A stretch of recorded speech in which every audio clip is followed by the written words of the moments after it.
The FA Cup.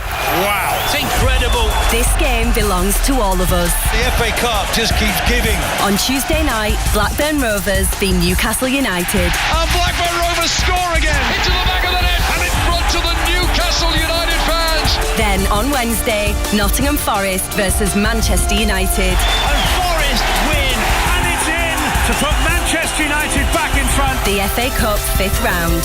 Listen on Sounds. Watch on BBC iPlayer. Yes, the FA Cup to come. Good luck to Maidstone, of course, on Monday night. Brighton and Hove Albion away to Wolves on Wednesday night there. Kicking off against Everton in 2 minutes. We'll keep an ear on that game and all the Premier League scores for you at half-time, Mr. Fear. But without further ado, online, Woking and Dorking, as well as the shots. And here on the radio, Aldershot Town away to Southend. We also have an ear, of course, on the Wham Stadium for Crawley away to Accrington. But your commentary team this afternoon, Joe Pope alongside Rob Worrell. Thank you very much indeed, Tim.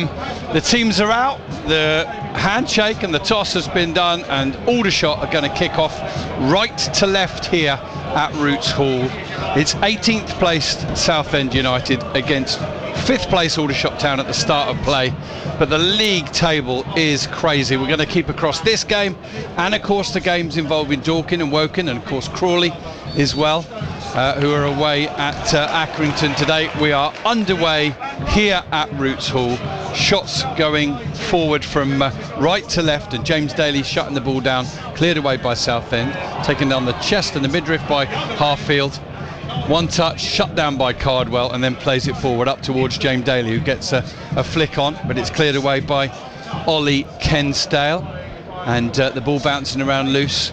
And we'll give you the teams very, very shortly. Here's an intense battle in the middle of midfield, and the ball breaks kindly for Southend United. They're on the edge of Aldershot Town's final third. A little bit too much adrenaline on the forward ball from Noor Hussein, who obviously has a lot of quality in his boots, but not in that moment. It'll be a goal kick to Aldershot Town. So let me give you the teams. Aldershot line up with unchanged in the starting 11. Van Stappershoef in goal. Harfield, Manoga and Menayes in the centre-back positions. Glover the left wing-back, Frost the right wing-back, and then O'Keefe and Tetek remain the midfield partnership.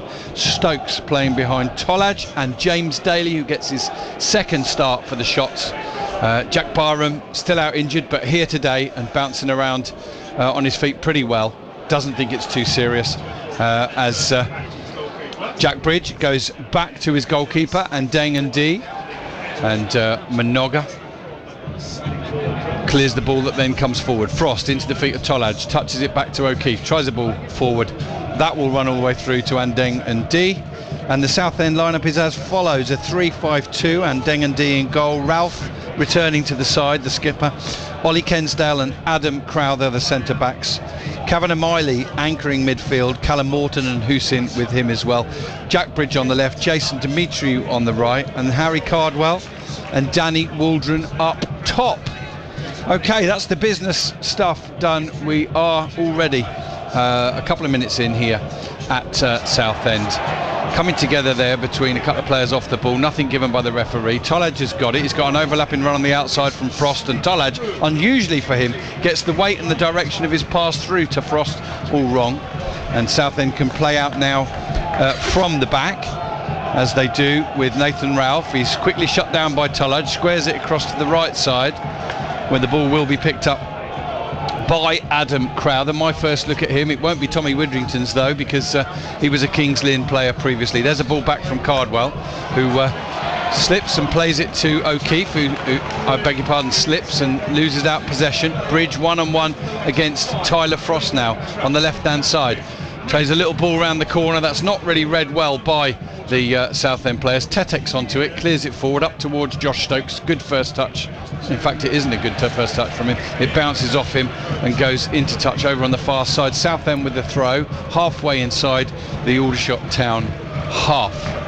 I can finally come, once this attack peters out, to our summariser today, which is Joe Pope from Off The Line blog. Watches National League football week in, week out. Southend player goes down on the edge of the penalty area, and early indications that the referee, Jason Richardson, he's the one, by the way, that looks like Max Brennan from EastEnders. If you've seen him before, listeners watching the Shots games, we thought it was Jason Richardson. There was the referee the other week. Oh, David, according to the team sheet. According to my intelligence on the referee's site, it was Jason Richardson. I've not heard of a David Richardson, so we'll look into that and find out which one it is. If it is Jason, he's had 8 games in the National League this season, 50 yellow cards, and the Zandengandi is almost shut down by Daly in possession in front of his own goal. And 50 yellows and 1 red. If it is Jason Richardson, might be an error on the team sheet, that I think it probably is, but here's Harfield into the back of Dimitriou. Didn't think there was a lot of contact there, but referee does give this one. We got some drizzle falling down very, very vertically. That's the word I was looking for. Forgive me. Southend in possession, and we are already nearly 5 minutes in. Bridge might be able to cross in here from the left. It's cut out by Roland Menezes, and the first corner of the game goes to Southend. Joe, your thoughts on the opening 5 minutes? Yeah, Southend have certainly started the bridge with the 2 sides, Rob, coming out on the front foot, and good chance to get the ball in the box, see what Aldershot have made. Once again, Van Stappershoef's being closely marked. It's a tactic so many teams have done, tried to stop him being able to come out and get it. In comes the corner, and Ryan Glover jumps highest and heads the ball behind the goal for a second corner to Southend United. Danny Waldron was nearest to him, but Glover was never missing out getting that ball first. So, second consecutive corner for Southend. It'll be taken right-footed by Jack Bridge. It'll be an in-swinger. Who can strike first in this battle that affects both ends of the National League table? In comes the corner. Tolaj half cleared. Tetek half clears, and then Southend attempt a shot which prods out over to the left-hand side. I think it might have even been the skipper, Nathan Ralph, who got the shot away, but it was always going wide, Joe. Yeah, I think Tommy Richardson will be quite pleased with the way that his side defended those 2 corners. Good stuff. That's Joe Pope, I'm Rob Worrell, and you're listening to us at Roots Hall as the Shots player goes down, but no foul is given, and Cardwell comes away with the ball on the left-hand side, skips in onto his right foot, trying to make room for a shot. Now he'll square it to Hussein. Hussein back to Kavanagh Miley. And Hussein and Dimitriou exchange passes before Hussein goes back now to Ollie Kensdale. Kensdale comes over halfway, slots the ball out to the right hand side, can't be taken by Noor Hussein, but goes through to Dimitriou. And here at Roots Hall, with 5.5 minutes in, no goals as yet. We're going to keep you across the scorelines across the National League, but we'll also get regular updates for you on Woking's crucial game at home to Wealdstone with Tom Mitchell, and Dawkins' crucial home against Ebbsfleet with Ryan Matthews, and of course we'll dip into League 2 as well with Gary Smith, who's at Crawley at Accrington. 0-0 here at Roots Hall. Southend in possession just over halfway now, and coming forward is Crowther, who exchanges passes with Jason Dimitriou, who scored at both ends a couple of years ago against Aldershot. Spectacular own goal, and a goal as well. Here's a ball into the area. Header from Danny Waldron is deft and slight, and Van Stappershoef goes down and stops it, and more importantly hangs on to it, Joe.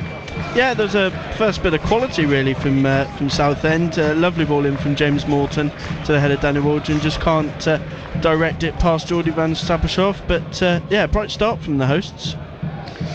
Yeah, they've enjoyed the lion's share of possession and territory early on, and they've started so much better than they did in this fixture last year, where bizarrely Southend United led 1-0 at half-time despite Aldershot totally dominated, and it looked like it might be one of those frustrating days until Tyler Frost and then a penalty from Joe Partington saw Aldershot take home all 3 points to North East Hampshire. But the first effort of the day on target goes to Southend. A flicked header from Danny Waldron. Tell us a little bit more about him, Joe. You watched him closely as he came from the division below. Yeah, he was at Avon Church and then went to Russell Olympic. Had a really good start to the season for them. Big, strong centre forward, and he was always going to have a chance to step up. Certainly a player of quality, and they obviously got a goal on Tuesday night, didn't he, to open his account for Southend United. Yeah, appeals for a handball against Tetek, not given. Southend won possession though, and they're coming forward on the left side now with Nathan Ralph. Here's a ball into Cardwell on the edge of the area, holds it up and goes back to Husin. Husin to Crowther, who's well forward, drives it across. The shot flicked up off of Harfield, and then there's a follow-up shot as well from Husin, I think, and it's beaten away to his left by Van Stappershoef. A save you'd have expected him to make, but he did it well and has put it behind for a third corner. No, it's a throw. He's done really well to get it out for a throw. Husin, wasn't it, with the shot? Okay, we are in the 10th minute, and that's a heavy touch from Dimitriou, but Glover helps him out by poking it into touch, and it will be a throw. Dimitriou's prepared to take it long. In the end, it comes short. Exchanges passes with Husin. He's going to send a ball in. That's headed away by Harfield, and Stokes knocks the ball down, but it's only to Bridge. Bridge sends it out to the left, and I think that one's going to drift into touch. It is indeed. What we saw from this angle, Joe, was that as that shot came in from Husin and it deflected off Harfield, there was a moment where you thought that could be crucial and it could have taken it into the goal, and Van Stappershoef would have been wrong-footed, but thankfully he got enough contact on it, Harfield. Yeah, he did, and it was really good defending from the shots. They're going to have to do a lot of that, because Southend have started really brightly, and I think Aldershot will be quite happy to do that, because one thing that we've seen from Southend this season is they perhaps lacked that little bit of quality to open a door. Right, Aldershot with the throw, flicked on, brought down by Daly, plays it inside to Tolaj, who is taken down and wins a free kick. And we hit the 10-minute mark here, the perfect time to go and get our first taste of the action elsewhere. So let's start in League Two with Crawley, who are in 14th place at the minute, and they're away at Accrington. How's that one started, Gary Smith? Well, it started quite evenly, Rob. We've just ticked over 9 minutes. There's no goals at the present time. The home side did have a great chance with a one-on-one a few minutes ago. O'Brien with just one long ball over the top that seemed to catch the Crawley defence napping a little bit, and Bickerstaff got on the end of it. One-on-one with Corey Adai, but the big Crawley Town goalkeeper stood up and he's looking to protect that clean sheet. He's kept 2 in the last 2 games. He's looking for another one this afternoon, and that is how it stands at the present time, thanks to a very good save from Corey Adai. It's Accrington 0, Crawley Town 0, Rob, with 9.5 minutes played. Great stuff. Thank you very much, Gary Smith. So goalless at Accrington. Southend have a free kick halfway inside their own half here. Let's push on and go straight to Tom Mitchell, who's watching Woking against Wealdstone, the first of 2 National League matches where all 4 teams are in a little bit of trouble. How's that one started, Tom? It's been a fairly cagey start at the Laithwaite Community Stadium, 9 minutes gone. Again, there was a cross from Wilson just a moment ago. Brandon Mason crossed it from left and volleyed over from Charlie Seaman, but Woking yet to really get going here at the Laithwaite Community Stadium. So 9 minutes gone, it's Woking 0, Wilson 0. Brilliant, thank you very much, Tom. And the ball's back with Geordie Van Stappershoef. Let's see where this goes. Out to the right-hand side, cleared away by Kensdale, only as far as Tetek. And the ball bounces over Tolaj and goes all the way through to Ndeng and D. So let's push on and complete the hat-trick. Dorking against Ebbsfleet with Ryan Matthews. How's that one started, Ryan?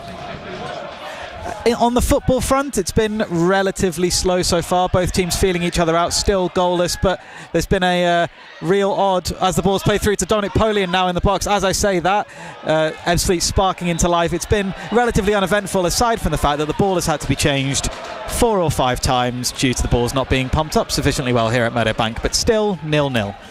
Thank you very much indeed. So goalless everywhere. Here's Southend on the attack, picking up a ball on the edge of the Aldershot Town area, who is played out to Dimitriou, who's going to go back now to Husin. He's going to send a cross in. That's headed away again by Harfield and held up by Stokes, who looks to roll his man Kavanagh Miley, but Miley does really well and wins possession back. Feeds Husin. Husin's being battered by Stokes, who eventually He gets the ball away out to the left-hand side. Bridge has got it now. Can he get across in? Yes, he can. But that's cleared away by Dejan Tetek. Stokes is shutting down the Southend United player in possession, the number 23, Callum Morton, and did well there because Stokes forced him into the extra touch, and it went into touch.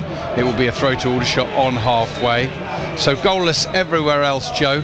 And whilst Southend have started on the front foot, as you'd expect, on the back of a win, with the need to put another 3 points on, the shots have been pretty robust in defence as well, and dealt with everything pretty well so far. Here's Menezes bringing the ball down nicely and going all the way back to Van Stappershoef, who clears first time forward.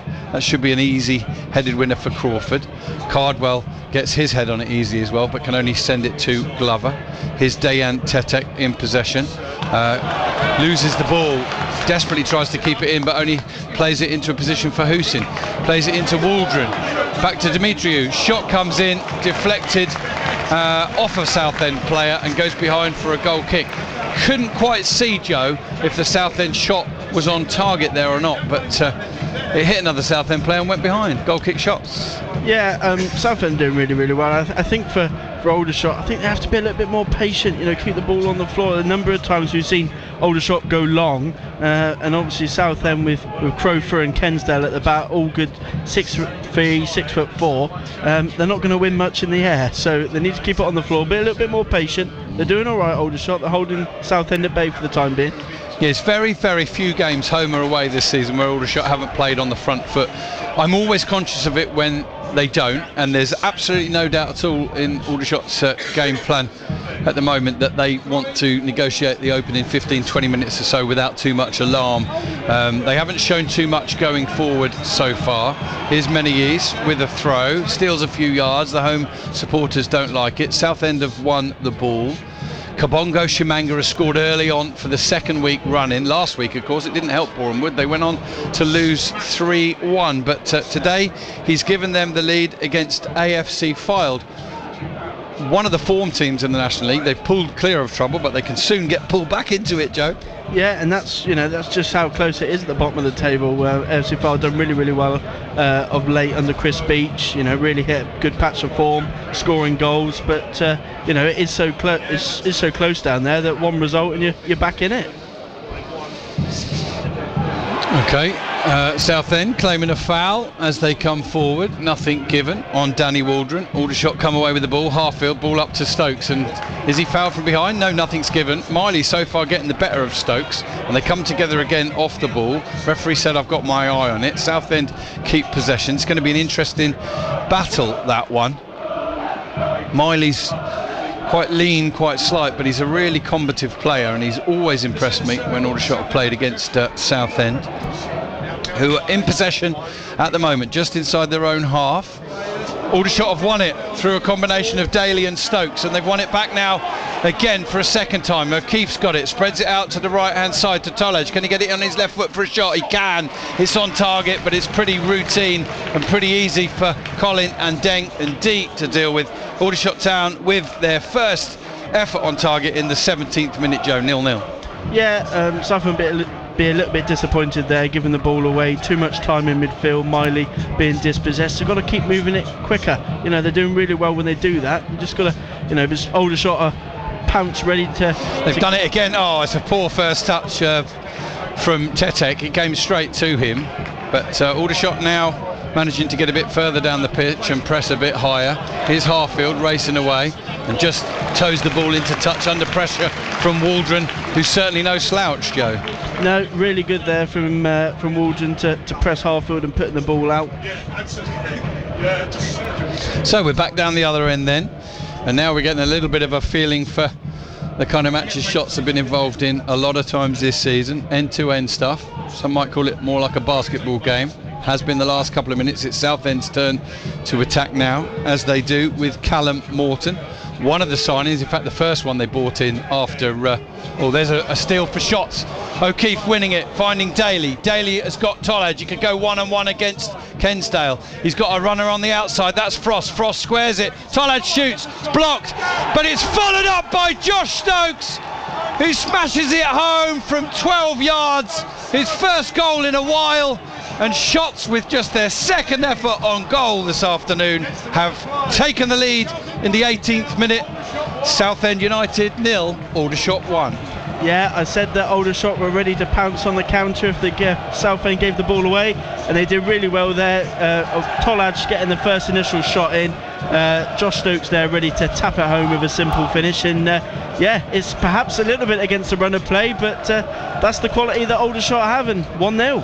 Yeah, Frost put the ball in, and Tolaj had the first effort, but it just came straight back, and it came back to Josh Stokes, who hit it first time and stroked it home from 12 yards. Well done, Josh Stokes, who edges a little bit closer in the goal scoring stakes to his teammate Lauren Tolaj. And you know, he's still, for me, been pretty consistent, Joe. You know, since that signing from Bristol City and being loaned back, one or two people just questioning if he's still got the same desire. He's certainly answered them there. Yeah, well, it's quite apt that we got John Still here today, because obviously John Still's been able to find all the best talent from Essex during the years, and perhaps one that they couldn't get because of their embargo in Josh Stokes, and he's the one that gives Aldershot the lead. That's Joe Pope. I'm Rob Worrell, listening to BBC Radio Surrey and Sussex, and we'll go back to the we'll go back to those other games in a short while, just in a couple of minutes' time, as things just settle down again here at Roots Hall, where no doubt at all that Southend started better, but Aldershot took the lead, and that's the reverse of last year, where the Shots started better and Southend took the lead. Here's O'Keefe, who's been bright in the midfield early on, half-field with the ball down the line. That will bounce once and go through to Ndeng and D. So let's see if we've got our other reporters ready and waiting. We'll start, of course, in League Two with Gary Smith at Accrington against Crawley. So what's happened? 18.5 minutes played here, Rob. Crawley have just had their first real chance of note. Accrington haven't really built on the chance they had after 6 minutes when Bickerstaff went through one-on-one, but Crawley had a good chance a moment ago. They worked the ball across to the right hand side.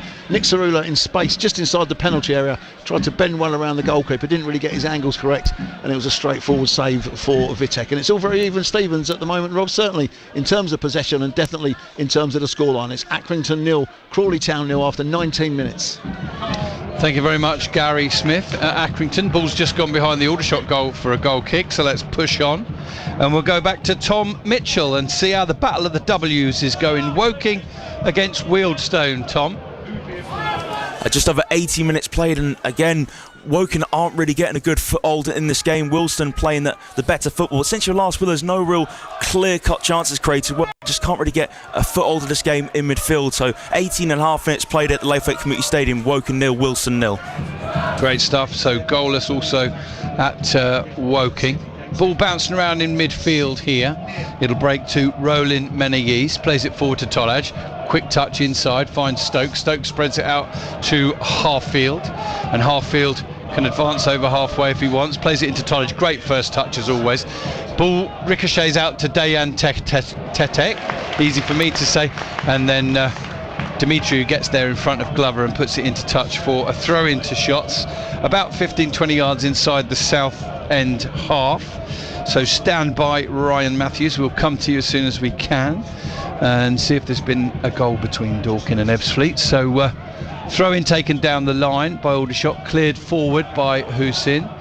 Big headed winner from Roland Menegis, wins the ball, and Southend Waldron ends up on the floor. Aldershot with the throw in, and let's go to Ryan Matthews, who's at Meadowbank for us against Ebbsfleet.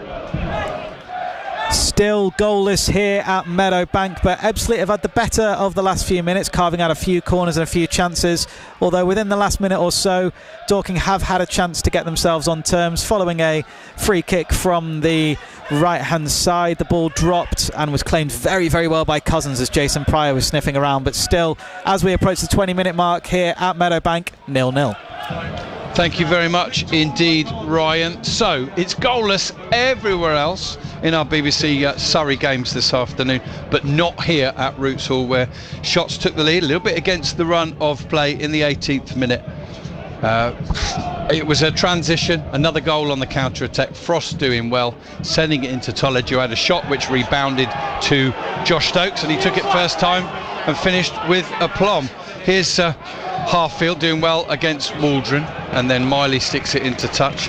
And Joe, first thoughts from you for a few minutes, just while we've been going around the grounds, your thoughts on how the game's settled down since Aldershot's goal? Yeah, I think Aldershot have settled really well in the last 5 or 10 minutes or so. And you talked about the goal being in transition. I think that's how Aldershot are going to hurt Southend today. You know, Southend have struggled with that little bit of quality in the final third, being able to pick a pass. You know, Aldershot have done well. They've kept 2 clean sheets in their last 2 games. They can put the pressure on Southend, especially with the 1-goal lead, to pick their pass and have the quality to hit them on the counter. Minoga goes back to Van Stappershoef, who clears forward. That's won by Crawford and finds Harfield, who'll lift it into the left channel. And Crowther, I beg your pardon, heads it up in the air, comes down to an Aldershot player, but Tollage gives it away to Hussein. Hussein spreads it now out to the right-hand side to Danny Waldron. He's going up against Harfield, and the ball comes off of his foot, headed away only as far as Hussein. Back to Dimitriou. Hussein, good footwork from him. Skips one way, then the other. Dimitriou sends it in. It's cleared away by Harfield, up towards Stokes, who's holding it up. Coming away with the ball. Can he work it out to the right side? He finds Tollage. Tollage sends it to Daly, and Frost was in momentarily on the right side if you'd seen him, but Daly's bombing down the left side. Can he get the cross in? It's put behind for a corner by Crowther. And we're starting to get that basketball match feel to the game, Joe. Yeah, well, Tommy Widgerton's certainly happy. Big claps there from Tommy Widgerton. Missed chance perhaps for Aldershot. They were in. They had Tyler Frost on the coming in at the back post, who they couldn't quite get the ball to. But really good defender from Adam Crowther there, not to dive in, time his challenge well, and ultimately to put it out for a corner. Right, corner then to the shot, to a 1-0 up here in the 25th minute.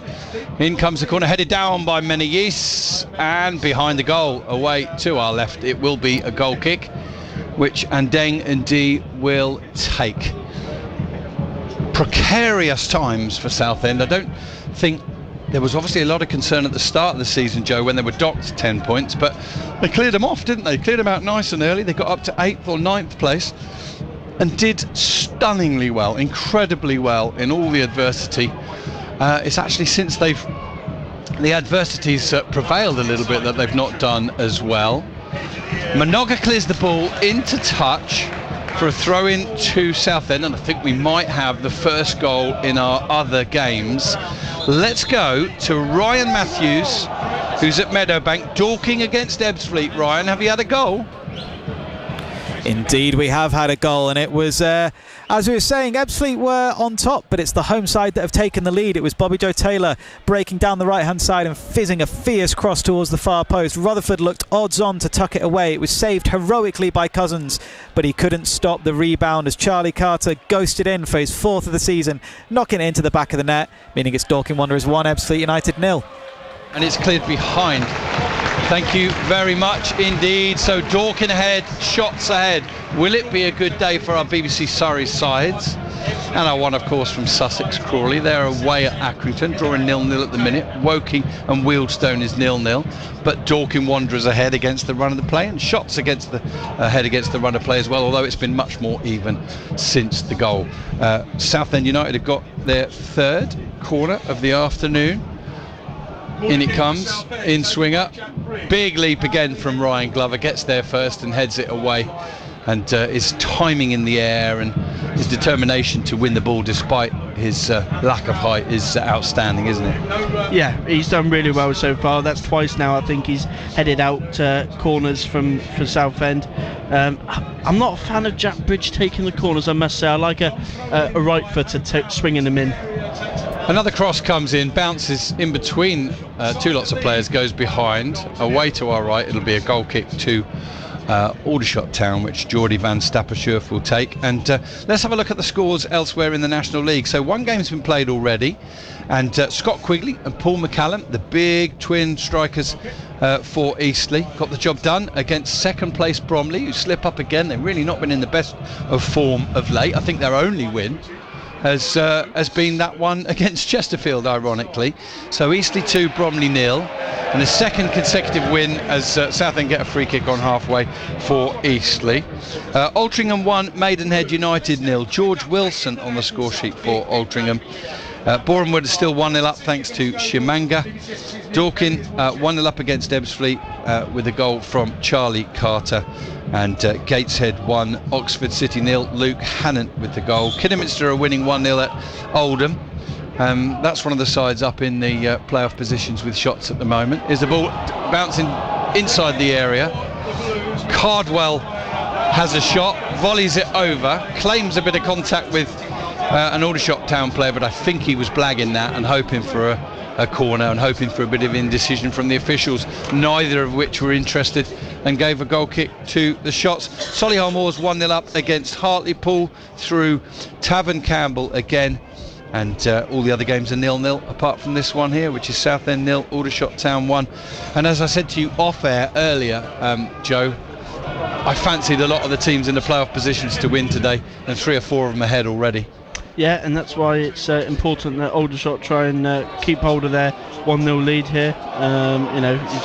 You need to keep grinding out those wins if they are to finish in the playoffs. Both teams exchanging possession here. Monogah's picked it up and he's really well tackled by Callum Morton. He plays it forward, but I think Meneghe's his favourite to get there first, and he does really well. But he can only play it straight to Jack Bridge. Bridge, though, then gives it away to Frost, and Frost plays it down the right-hand side, where Daly will battle with Ralph for it. Miley comes across to avert any danger, goes back to Kensdale, who goes back to Ndeng Adi, and here we are in half an hour gone now at Roots Hall. Southend 0, Aldershot Town 1. The goal coming in the 18th minute from Josh Stokes.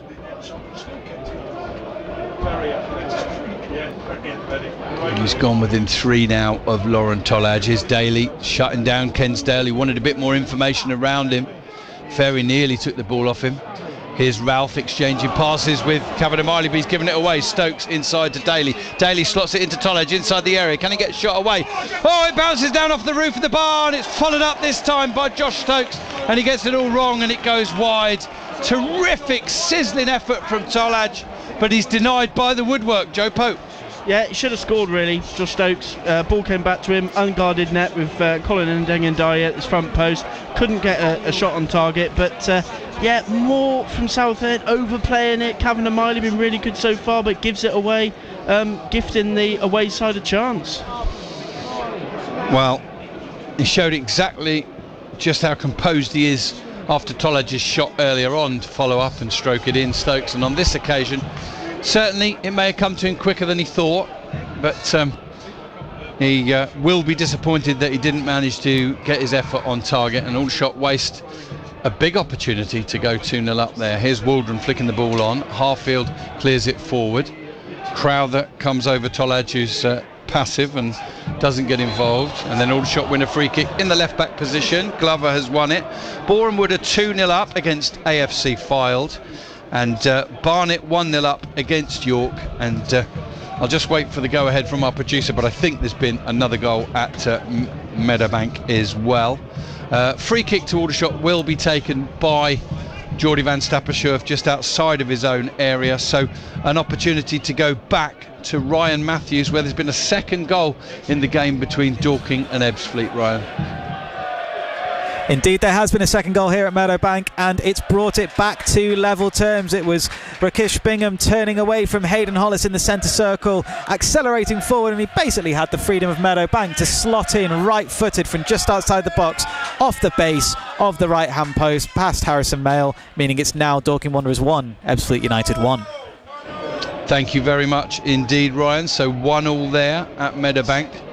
1-0 to the shots here, goalless in the other games. We'll go back to both of those two games very shortly, but here's Southend looking to transition across halfway with a bit of a counter-attack here, and it's spread out to the right-hand side, well cut out by Frost, but his header comes down by Hussein. Shouts for handball, nothing given, and Maher and Widrington both involved with the fourth official. Ball's whipped in by Demetriou, headed up in the air by Roland Meneghes, chested down by Bridge.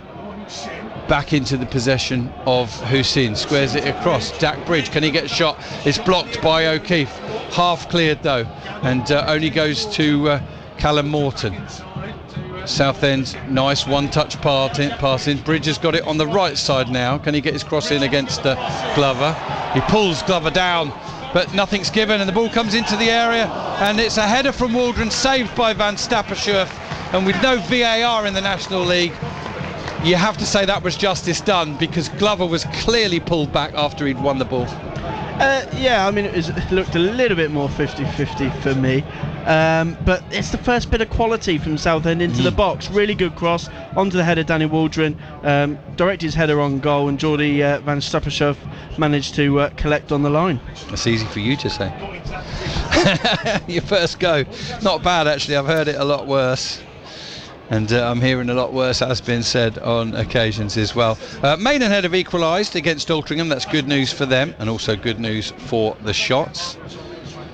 And as the ball goes into touch on the halfway line, let's go catch up with those other two games, both goalless when we last went there. Let's go to Gary Smith, who's at Accrington against Crawley. Gary. Yeah, we've played 32 and a half minutes here, Rob. We've still not got a goal. We have just had the first yellow card of the afternoon, flashed in the direction of Crawley's Jeremy Kelly for a foul on Nolan. Those couple of chances early on, one for Bickerstaff when he went through one-on-one that was saved by Corriadine, and then Nick Cerula after 18 minutes, the closest that either side have come. Nolan did have a shot when he cut in field for Accrington, low down to Corriadine's left-hand side, but the keeper once again making a decent save. But Crawley have had to make a change that probably wasn't in the game plan. Liam Kelly having to go off and Ronan Darcy coming on, but we've just ticked over 33 minutes. Accrington have a free kick just a couple of yards in from this near touchline, but it's still goalless. Accrington 0, Crawley Town 0. Thank you very much, Gary Smith up at Accrington. Here's Southend coming forward. Monoga's first to react, clears the ball into touch. Attacking throw in to Southend. Southend United 0, Aldershot Town 1, and we're in the 36th minute just here at Roots Hall. And Adam Crowther's going to take a long throw in from the right hand side, deep into the heart of the penalty area, where the likes of Cardwell and Waldron await. Glover flicks it on, headed down. Menny East gets a touch on it. Frost up to Tollage. Tollage turns inside. Then he turns back the other way. He can't see a pass on. Comes back onto his left again. And then he tries to square it, and it's cut out by Waldron. Hussein plays it back to Morton to Dimitri, a heavy touch from him. Stokes comes across, wins the ball, puts it into touch. Throw in to Southend, and let's go to Tom Mitchell to find out if there's been any goals yet between Woking and Wealdstone.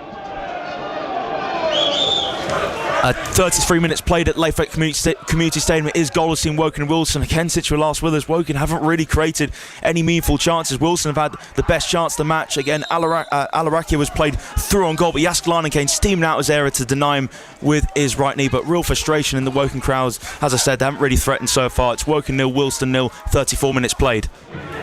Thank you very much indeed. So still goalless at Woking.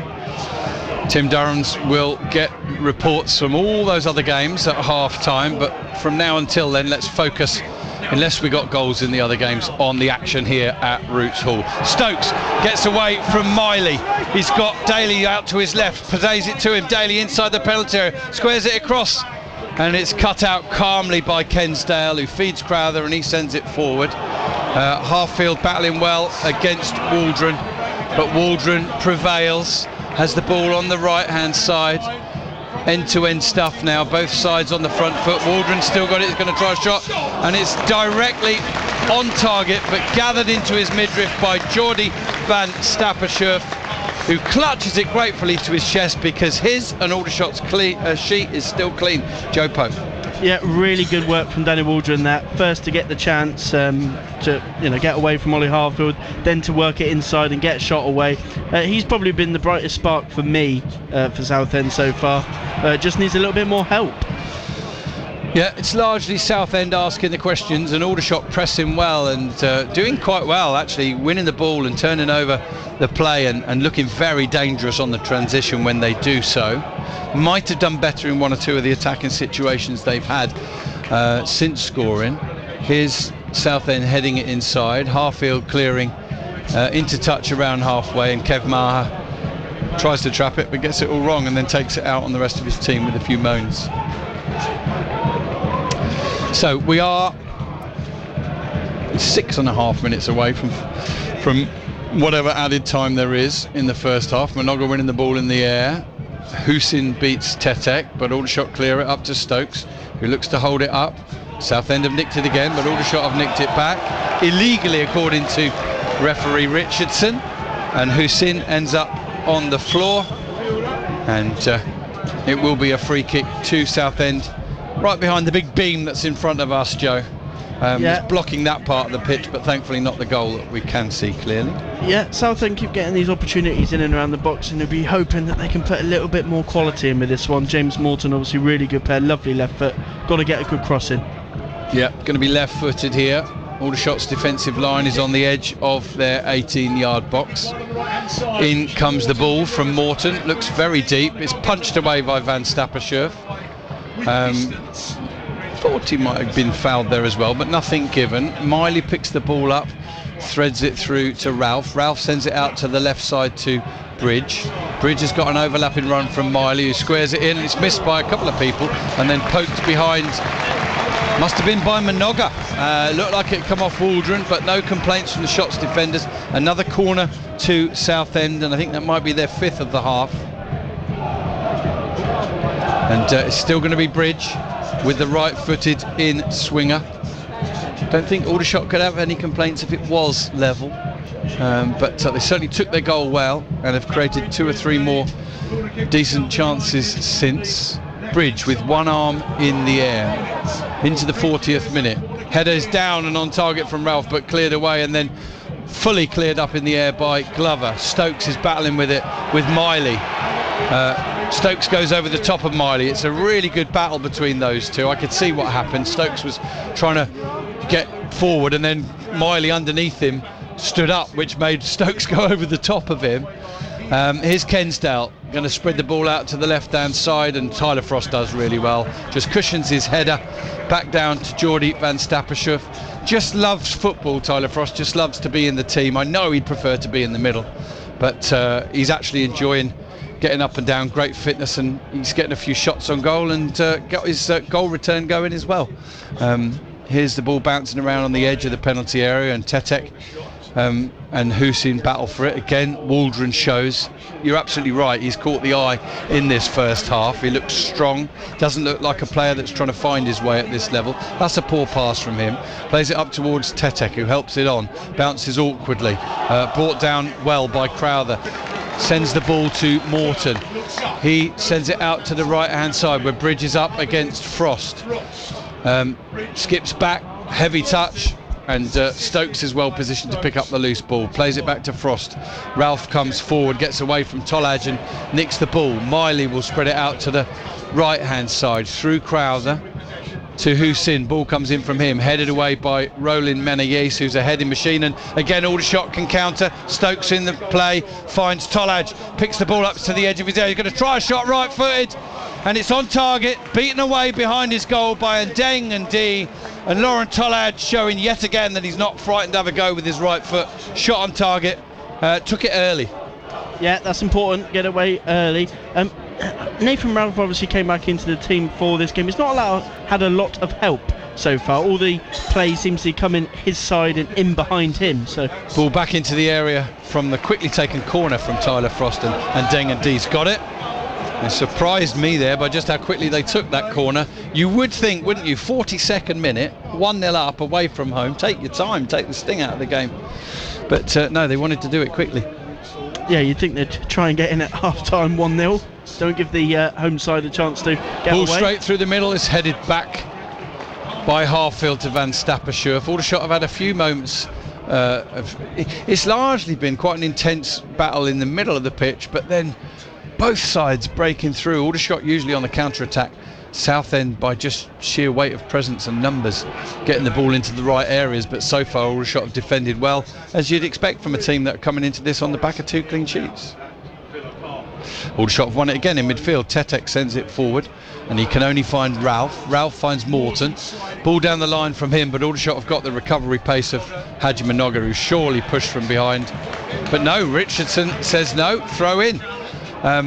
Bundled down from behind, Minoga, but he's just saying he can't believe it. But throw in is given to Kavanagh Miley, and we'll keep our ears and eyes open for news of any goals elsewhere. But we're very close to half-time here at Roots Hall. Into the final 2 or 3 minutes. Tolaj almost wins the ball off of Ralph. And yeah, we're 43 and a half minutes here. Let's see how much added time there is. Southend 0, Aldershot Town 1. Frost down the line looking for Tolaj, but it's well cut out by Ralph, who's been... Doesn't look like he's a player coming back in today. He looks right up to the level, doesn't he, Joe? He's sprightly and he's determined to put on a good performance individually and lead as well as a captain. Tolaj tries to win the ball. Hussein plays it inside, but it's cut out easily by Roland Menegis. Tetek plays it forward, can't find Daly. And Aldershot list a little bit wasteful when they do win the possession at the back. And Tetek clears forward. And Hussein picks it up. Out to the left side to Bridge. Bridge keeps wanting to get it back on his right foot in order to try and get across to his good battle up against Frost. Referee says play on. Frost come away with the ball. Good battle. Can he spread it out to the left side to Daly? Yes, he can. Daly's got an overlapping run from Glover. He's going to try a shot from distance, and it's parried over the bar by Ndeng and D. A sizzler from Daly. On target. If it had gone either side of the keeper, I think the net would have rippled, but it was straight above Ndeng and D's head. Corner to the shots as we approach half-time here, and we'll just see how this one pans out. And we've got another goal, the third one of the day in the game at Meadowbank. So we'll just see this corner. Southend 0, Aldershot Town 1. The sun breaking through here at the minute. It's been sun rain. We're going to only have one added minute here as well, so the corner's taken short. Glover back to Tetek, back to Harfield. Harfield's going to send the ball into the area now, and it's straight through to Ndeng and D. And Southend have got less than 1 minute to try and strike, and they send the ball quickly out to the left-hand side where Morton picks it up, sends his cross in. It's beaten by everybody, but Frost takes no chances and clears it to touch. Throw into Southend at the other end of the pitch. Let's go quickly to Ryan Matthews to tell us about that third goal in the game at Meadowbank. Yes, and it's a second for the away side, and an absolutely terrific free kick from Luke O'Neill. His 6th of the season from just outside the box, launched long by Dorking at the moment. But yes, they are leading 2-1 now as we approach half-time here at Meadowbank. They've completed the turnaround. Thank you very much indeed, Ryan Matthews. So a cracking game at Meadowbank where Dorking took the lead, but Ebbsfleet turned it round and lead now.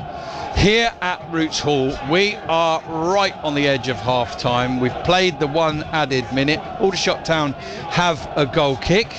We'll wait for the whistle, get a summing up from Joe Pope, our summariser, and then we'll hand back to Tim Durran so he can go around the grounds at half-time and bring you up to date with all the other sports news in the area. There is the whistle. Joe, over to you. 30 seconds. Wrap that one up. Yeah, Southend had a lot of the ball, not had enough quality in front of goal for Aldershot.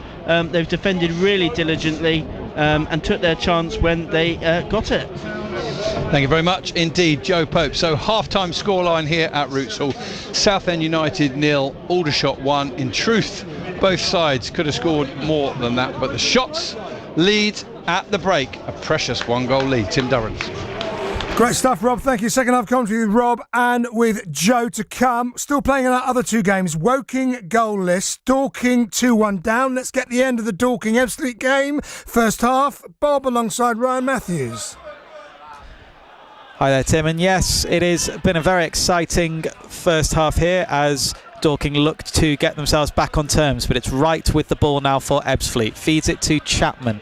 Cleared away well by Dorking, though, out towards that far side, the Ebbsfleet left, halfway inside the Ebbsfleet half, and Kenlock allows that one to drift out of play. 3 added minutes have been announced at the end of this first half. as we're about to enter into the first of those. Thrown long down the left-hand side, looking for Polian, headed away well by Dorking. Rakesh Bingham wins the ball back though. It's getting very scrappy on that far side in front of the dugouts. Polian just missing the pass through, and now a chance for Dorking to come away with it. Intercepted well by Ebbsfleet, and now it's the goal scorer of the second Ebbsfleet goal, Luke O'Neill, accelerating over the halfway line, plays it between the lines for Ben Chapman. Hustled away from him by the Dorking defence and back into Harrison Mayle as he's put under pressure by Polian. Kicks it long down the centre of the pitch, looking for Pryor to win the flick on, which he does. Rutherford wrestling for it, up against Wright. Rutherford wins it. He's in the box here on the right hand side, but he's not going to get past Kenlock. Kenlock does really, really well there, stepping across and covering for his skipper. It's going to be a Dorking Wanderers throw-in though, down by the corner flag into the second of 3 minutes added on here at the end of this first half. It'll be a throw-in down by the corner flag on that far side, the Dorking right, deep inside Ebbsfleet territory, and a chance for the throw-in long. Thrown into the near post, cleared away only as far as Bobby Joe Taylor, and then back, reset to Bobby Joe Taylor, lines up the left-footed strike, deflected away well, and it's Belongo's chance to break now. Down the right-hand side, Clifford's accelerating in front of him, down the centre-right channel. Belongo frees Clifford now, he's broke into the box, crosses towards the far post, looking for Dominic Polian, it's just beyond him. We've been informed that it's goalless at Woking at half-time. There'll be a report to come from there. Deep into stoppage time here, around about a minute and a half remaining of the 3 additionals. Still Dorking Wanderers 1, Ebbsfleet United 2. It's going to be a throw-in for Dorking on that far side, the right, down by the Dorking Wanderers corner flag. Frankham throws it short, and then back to him to drill it away down the right-hand side. Carter tries to flick it away, and it's found an Ebbsfleet body in O'Neill.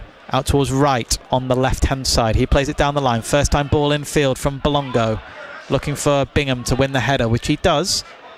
Dorking come away with it though, and it's a chance now down the left-hand side for Tom Blair to stretch his leg. He's got Clifford in close attention, cuts it on his right foot and strikes deflected. Took all the sting off it, but Cousins had to get a hand on it. Rutherford was charging in at the far post, and it's going to be a corner for Dorking Wanderers on that far side, the right, and a real chance out of nothing to get back on terms, Bob Papworth. Absolutely, yeah. He does what he does best, is a whisk down the left-hand side, cuts in Tom Blair and tries to shoot, but the deflection has given them a corner. Corner taken, out swinging, right-footed into the box, headed away well at the near post by Josh Wright. And that is the last action of a pulsating first half here that went this way and that. Dorking Wanderers took the lead after 22 minutes. Charlie Carter knocking in the rebound as Rutherford's shot was saved. Only 6 minutes later though, Ebbsfleet United were back on terms with Rakesh Bingham turning away in the centre circle and charging forward and slotting past Harrison Mayle with help from the base of the right hand post from just outside the box. And Ebbsfleet United completed the turnaround after 41 minutes. A soft free kick given away, allowing set-piece specialist Luke O'Neill to slot in his 6th goal of the season past a despairing Harrison Mayle, meaning that at half-time, Dorking Wanderers have it all to do. It's Dorking Wanderers 1, Ebbsfleet United 2. Great stuff, thank you very much indeed. That is Ryan Matthews seeing Dorking out. So half-time, Dorking 1, Ebbsfleet 2. We've already heard commentary on Aldershot Town through Ben Stokes, I knew I'd do it. Josh Stokes leading by a goal to nil at Southend. Second half commentary to come. Let's round up the National League. Woking are at home to Wealdstone. Tom Mitchell has been at the Laithwaite Stadium for us. Yeah, really frustrating first half for Woking. It's 0-0 at half-time between Woking and Wilson. And really, until first half stoppage time, Woking didn't really create any meaningful chances. The best chance for Woking came for Wilson came on the 29th minute when Max Dyche's clearance deflected off Taran Alaraki. Had a run on goal, but out came Wool Yaskalainen, who's come to the side today. Goalkeeper steamed out the box and blocked Alaraki's shot with his right knee. So as I said, Woking's best chances came in first half stoppage time. The first one was from a long diagonal ball into the middle, which Dayton Luca brilliantly controlled. Tried to lift over the goalkeeper Marcus Dewhurst, but he tipped it over the bar. And then for the resulting corner, whipped in by Luca. Scott Cuthbert was at the back post, but just headed wide. So a big 45 minutes ahead for the Cardinals. They need to try and get a frustrated home crowd back on side here at the Laithwaite Community Stadium. Wonderful stuff. Thank you very much indeed to Tom Mitchell. Tom and John back online in about 10 minutes after their Bovril. Other drinks are available. That's at the Laithwaite Stadium online. So's the Dorking game. So's the Aldershot game. And we'll focus on Aldershot again in the second half. Up into League 2, Sutton United, bottom of the table, 1-1 at half-time with Colchester United. How about Crawley up at Accrington Stanley at the Wham Stadium? Gary Smith. Yeah, half-time here as well, Tim, and it's goalless and nothing really to take us to the edge of heaven from either side. The home side have probably had the better of the chances throughout the course of the first half. Bickerstaff had a great chance after 6 minutes, a long ball over the top, caught the Crawley defence napping, but Corey Adai did what Corey Adai does in the last few games and kept it out and pushed it away for a corner because he is looking to keep, as I said earlier on, a third consecutive clean sheet. Crawley's best chance after 18 minutes, Nick Cerula cutting in field onto his favoured left foot, bending a shot goalwards but easily saved by the goalkeeper. The home side then had efforts by Nolan and by Lee saved, but Crawley's biggest moment, I guess, in the first half was the fact they had to make an unscheduled change. Liam Kelly, who's the real pivot for Crawley, going off after 27 minutes to be replaced by Ronan Darsley. Fortunately, it didn't affect things too much for Crawley Town, and they've held on up until the break. A big 45 minutes ahead here at the Wham Stadium, Tim, and that is not just a careless whisper. Half-time, Accrington 0, Crawley Town 0. You think some subs will be going up to Scott and saying, "I'm your man" for the second half? Yeah, I'll try my hardest. There we go. Gary Smith there with the jokes. He's funny. 0-0 though. We hope Crawley can break the deadlock in the second half. Sutton 1-1. Aldershot winning 1-0. Woking 0-0. Dorking 2-1 down. Farnborough goalless away to Hampton and Richmond Borough in the National League South. How about the rugby? How about the Premier League? How about the other sport this afternoon? You know who it is. It's Sophia. She's next. BBC Radio Surrey.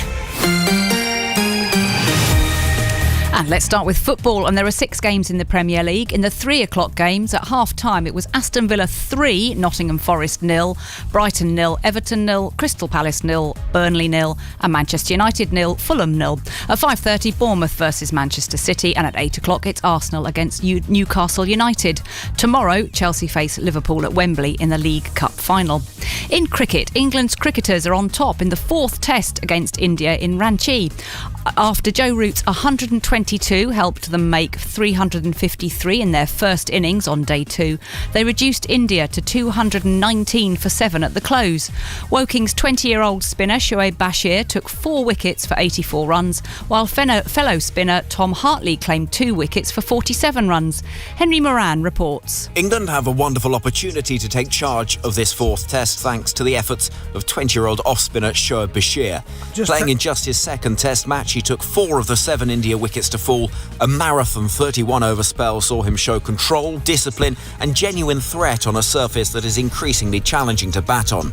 Joe Root finished England's innings unbeaten on 122, and that first innings total of 353 looks an excellent one.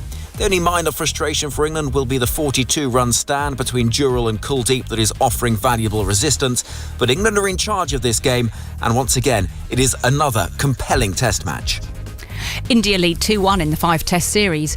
In rugby, in round 3 of Rugby's 6 Nations, Ireland are taking on Wales, and a short time ago it was Ireland 24, Wales 7.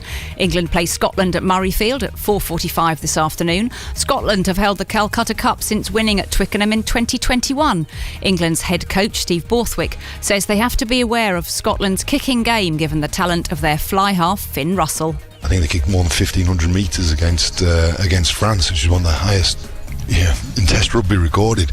So we know that's going to be a big factor within this game. And yes, that applies to our full back, but it applies to the whole back line and the forward pack. You've got to be incredibly organised there. Locally, in National 2 East, Esher welcomes Sevenoaks, and Dorking are taking on Old Albanian. A few moments ago, it was Dorking 40, Old Albanian 12. In tennis, Dorking's Greg Thomas is targeting a 3rd title of the week up in Bolton this afternoon. He's in the Tier 2 men's doubles final with British number 1 Andy Lapthorne. The pair are on course to play together at the Paris Paralympics this summer. A short while ago in that match, they were 1 set up.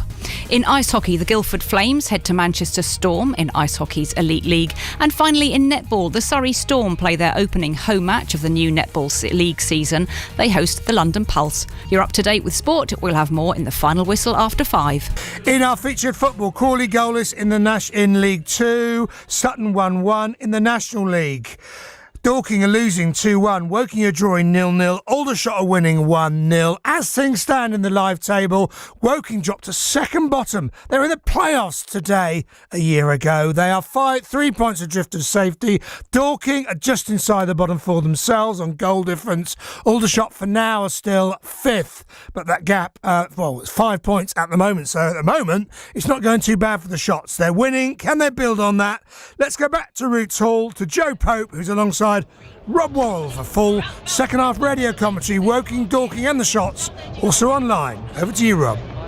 Thank you very much, Tim. Perfect timing. Referee Richardson is about to get us underway for the second half, where Southend, in their home kit of largely dark blue with white flashing, are underway, attacking from right to left quickly.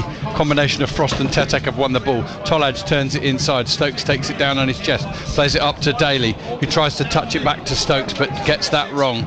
Morton goes back to Crowther, who's being shut down by Stokes. Ball played up. Tetek has won it, and is he brought down? Nothing given. Yes, it is given. And less than a minute inside the second half here.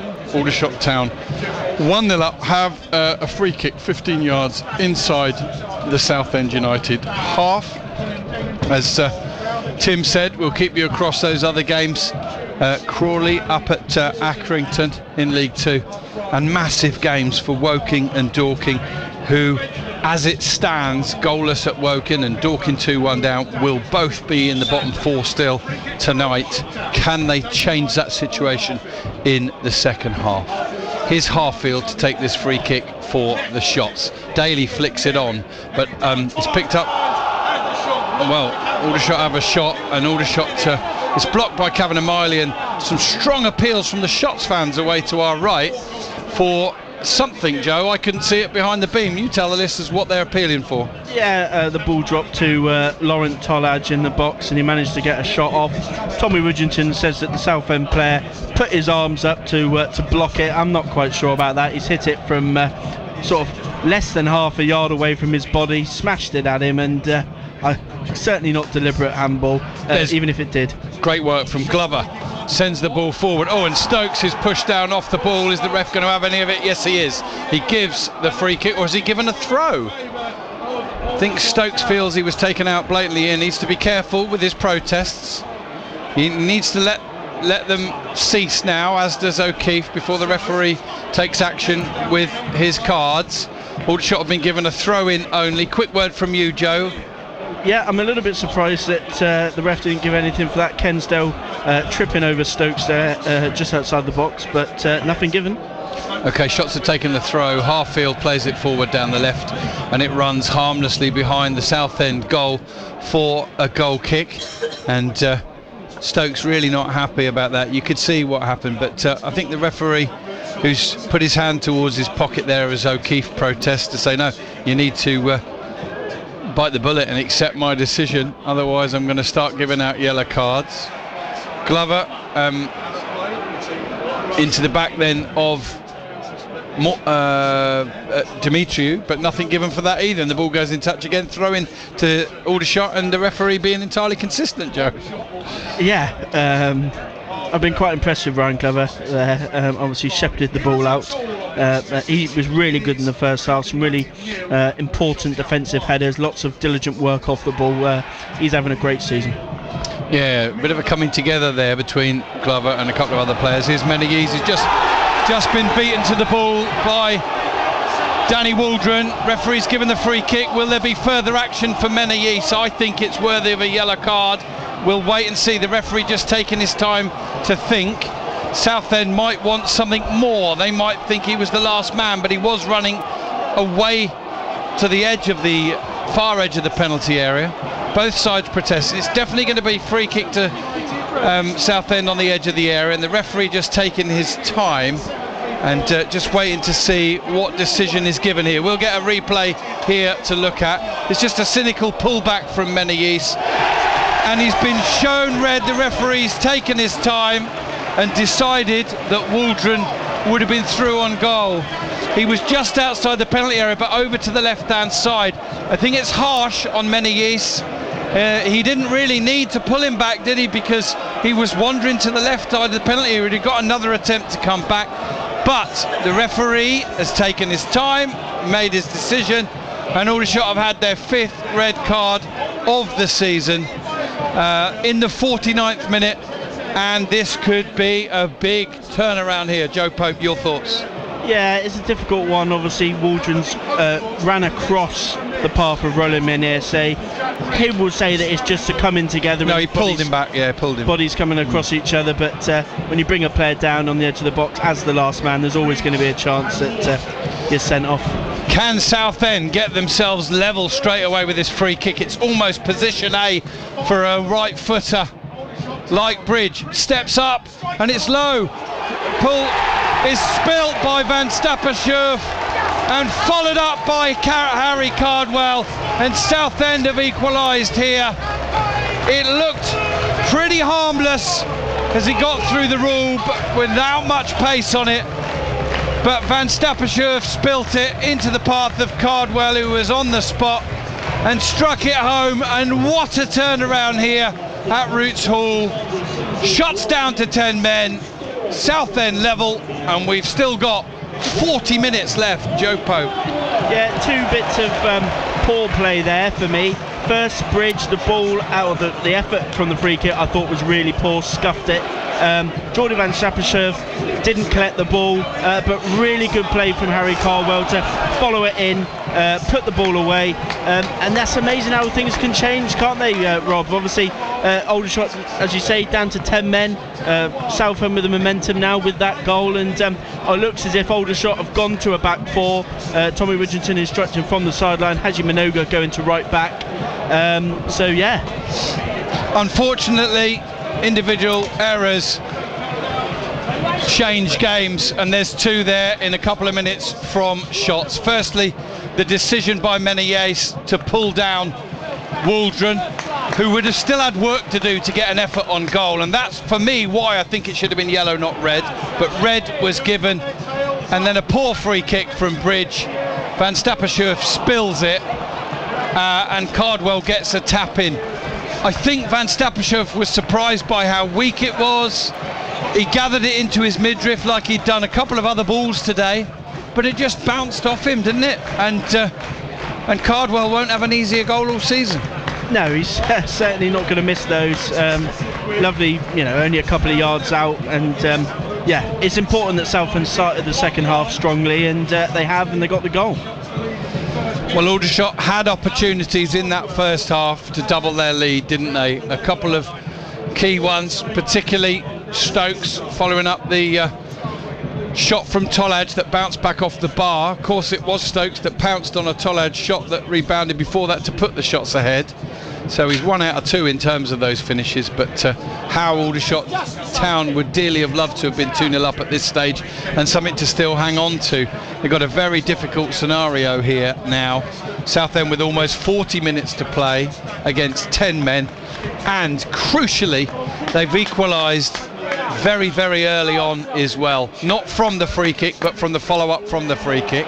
Glover goes in, can't win it. Dimitriou making his way down the right-hand side. It's going to be a backs-to-the-wall performance now for shots for the rest of this match. And their run of clean sheets is ended. Is Hussein on the edge of the area. Plays the ball to Bridge. Bridge looking to try and work space to get another player in. He finds Morton. It's clipped back in from Crowther, cleared away by Dejan Tetek. And, well, Kensdale can only clear it forward. Glover jumps, can't win it cleanly. Crowther's got it, sends in a cross, headed away by Minoga up towards Stokes. But Cardwell chests it down. Jack Bridge has the shot. That's come off an Aldershot Town player. And my goodness me, how the atmosphere's changed inside Roots Hall, Joe. Yeah, they've got the backs up now on this right-hand side. Hussein with the ball in. That's cut out by Tetek. Then goes behind for a corner. breathless stuff here as things turning around and going against the Shots after they looked pretty comfortable with their 1-0 lead at half-time. It's all changed now, and when things just settle down a little bit here at Roots Hall, we'll go around our other grounds and see how Crawley and Dorking and Woking are going on. A lot of those games only 4 or 5 minutes into the second half now. Gateshead have doubled their lead against Oxford City, and Chesterfield have scored against Rochdale. In comes the corner. Header was on target, but it got a deflection. Kensdale, I think it was, and it's gone behind for another corner to Southend. Quick word from you, Joe. Yeah, another really good block from Ryan Glover there. I think it was him that got the touch to take it over. That's now 3 good chances. Short corner, Bridges got it, sends it in, blocked, cleared to the edge of the area. Miley heads it to his right. Southend will take it back and start again. Demetriou sends it forward. Flick on header from Ralph, cross in from Morton, met at the far post, and Kensdale must score, and does. Brings the ball down 4 yards out, smashes it home, and Southend have come from behind to take the lead here at Roots Hall. Southend United 2, Aldershot Town 1.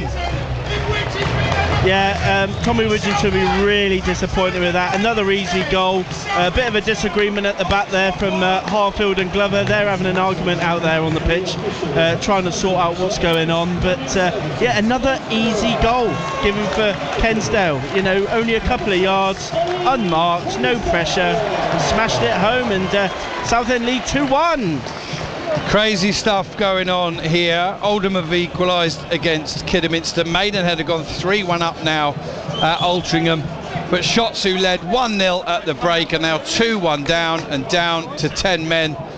And well, in this topsy-turvy roller coaster of a season, things have taken a twist for the worst for Shots. Literally a hammer blow, bang bang, and unfortunately Kwame Thomas is going to come on for Shots, but unfortunately that decision now from Roland Menayes is looking a very, very poor one. I don't know, I just didn't feel that he needed to pull Waldron back, because Waldron was one into the left of the goal. He'd have got naturally another opportunity to get goal side of him, Joe. Yeah, it's a difficult one, isn't it, you know, when players come across each other like that, but you know, the referee made the decision, and it looks as if that's going to be a decision which decides the outcome of this game. Here's Southend looking to get in on the right hand side. Cardwell picks the ball up on the edge of the penalty area. Demetriou sends it in. It's touched towards goal by Callum Morton, but it's wide.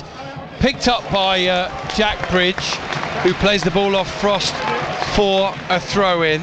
I'm going to strongly disagree with Joe. It was not a coming together.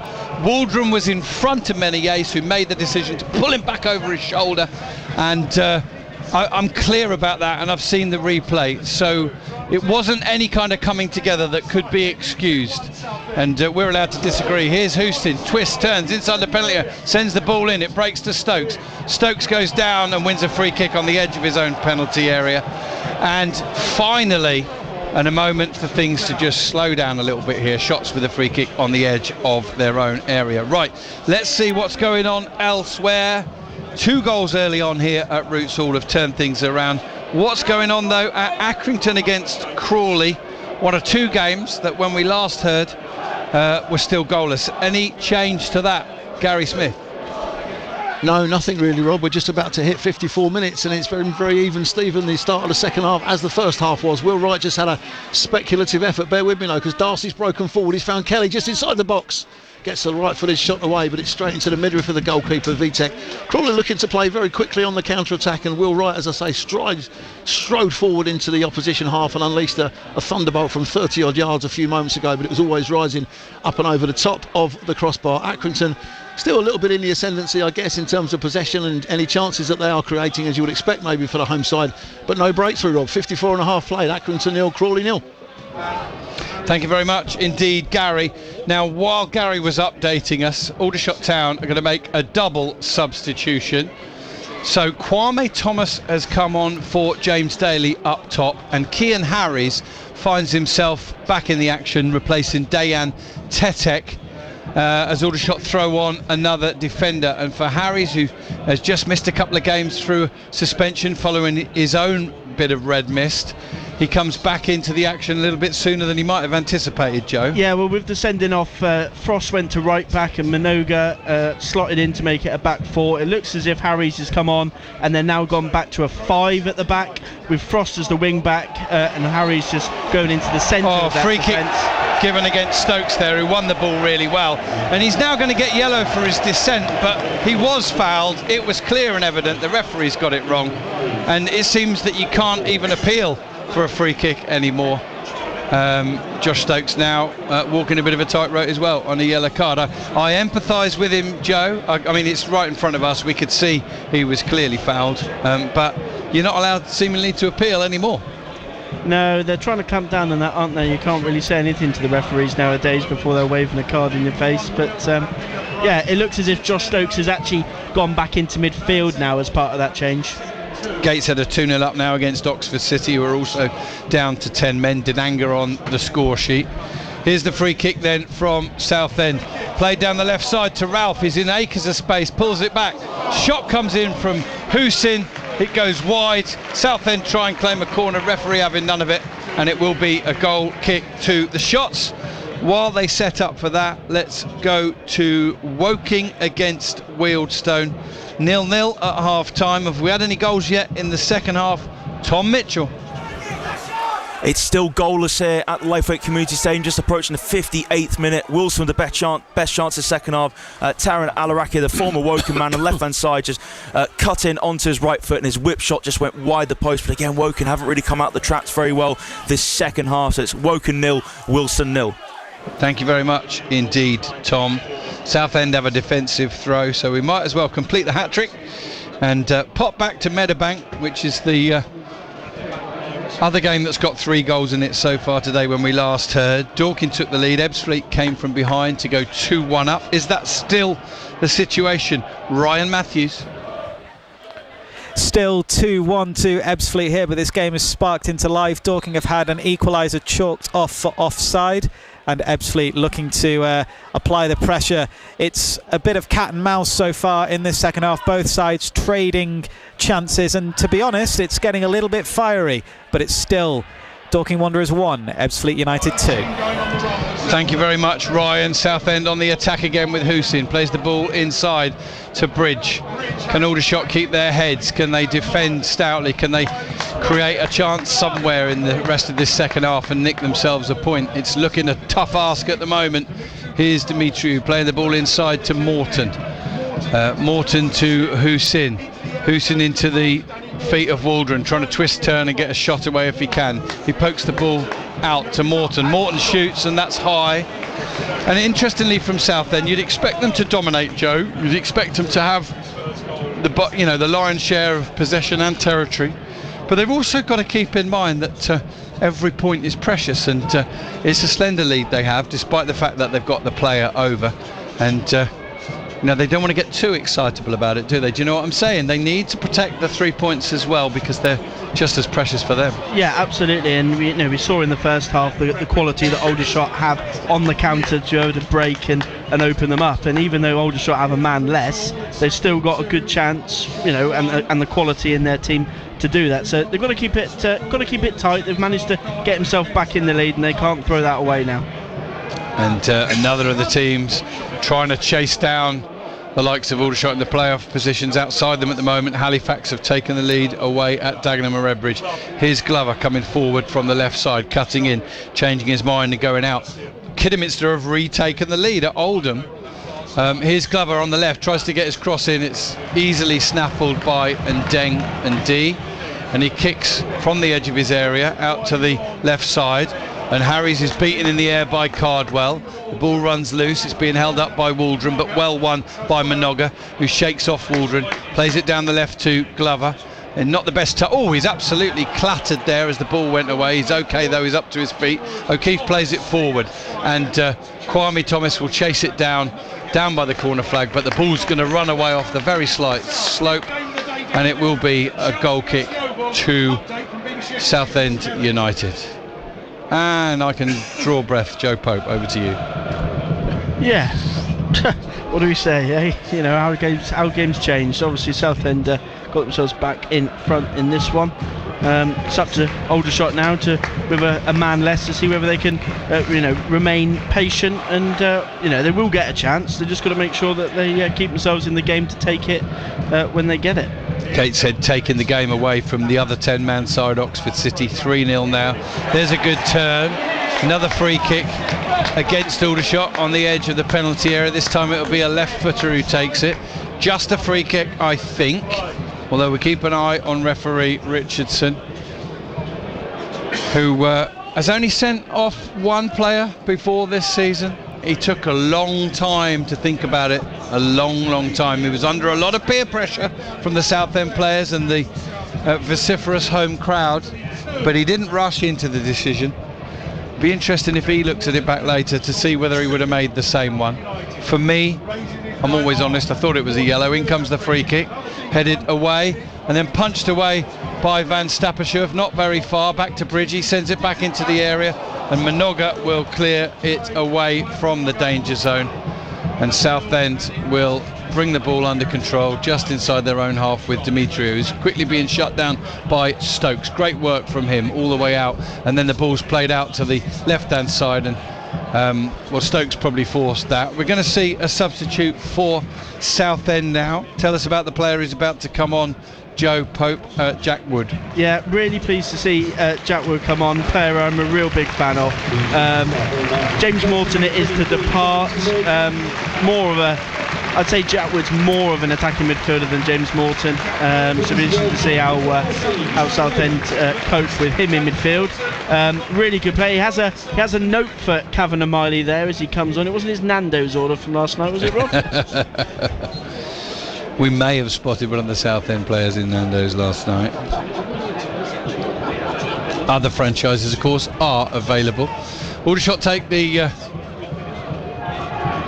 throw down the line. It's ended up back in touch. Frost will take the next throw in, and Tolaj touches it back to Haji Minoga, squares it to Ollie Harfield and Aldershot, who have got up from the couple of punches they've suffered, licked their wounds, and they're trying to get back into this one now. Ball forward looking for Kwame Thomas. He's gone down, nothing given, and has pretty much been the words I've given nearly all afternoon, and nothing given until the referee did give something, a free kick and a red card for Roland Menayis, who's been doing extremely well of late.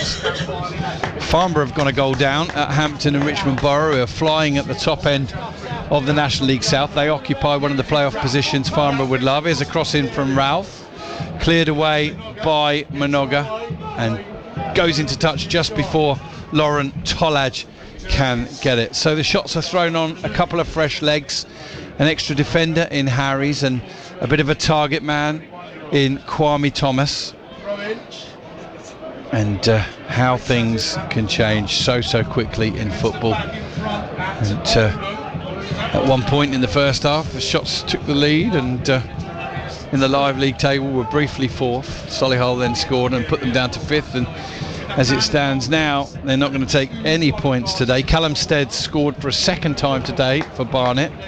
Frost cuts out a Southend attack, but it can only clear it into touch.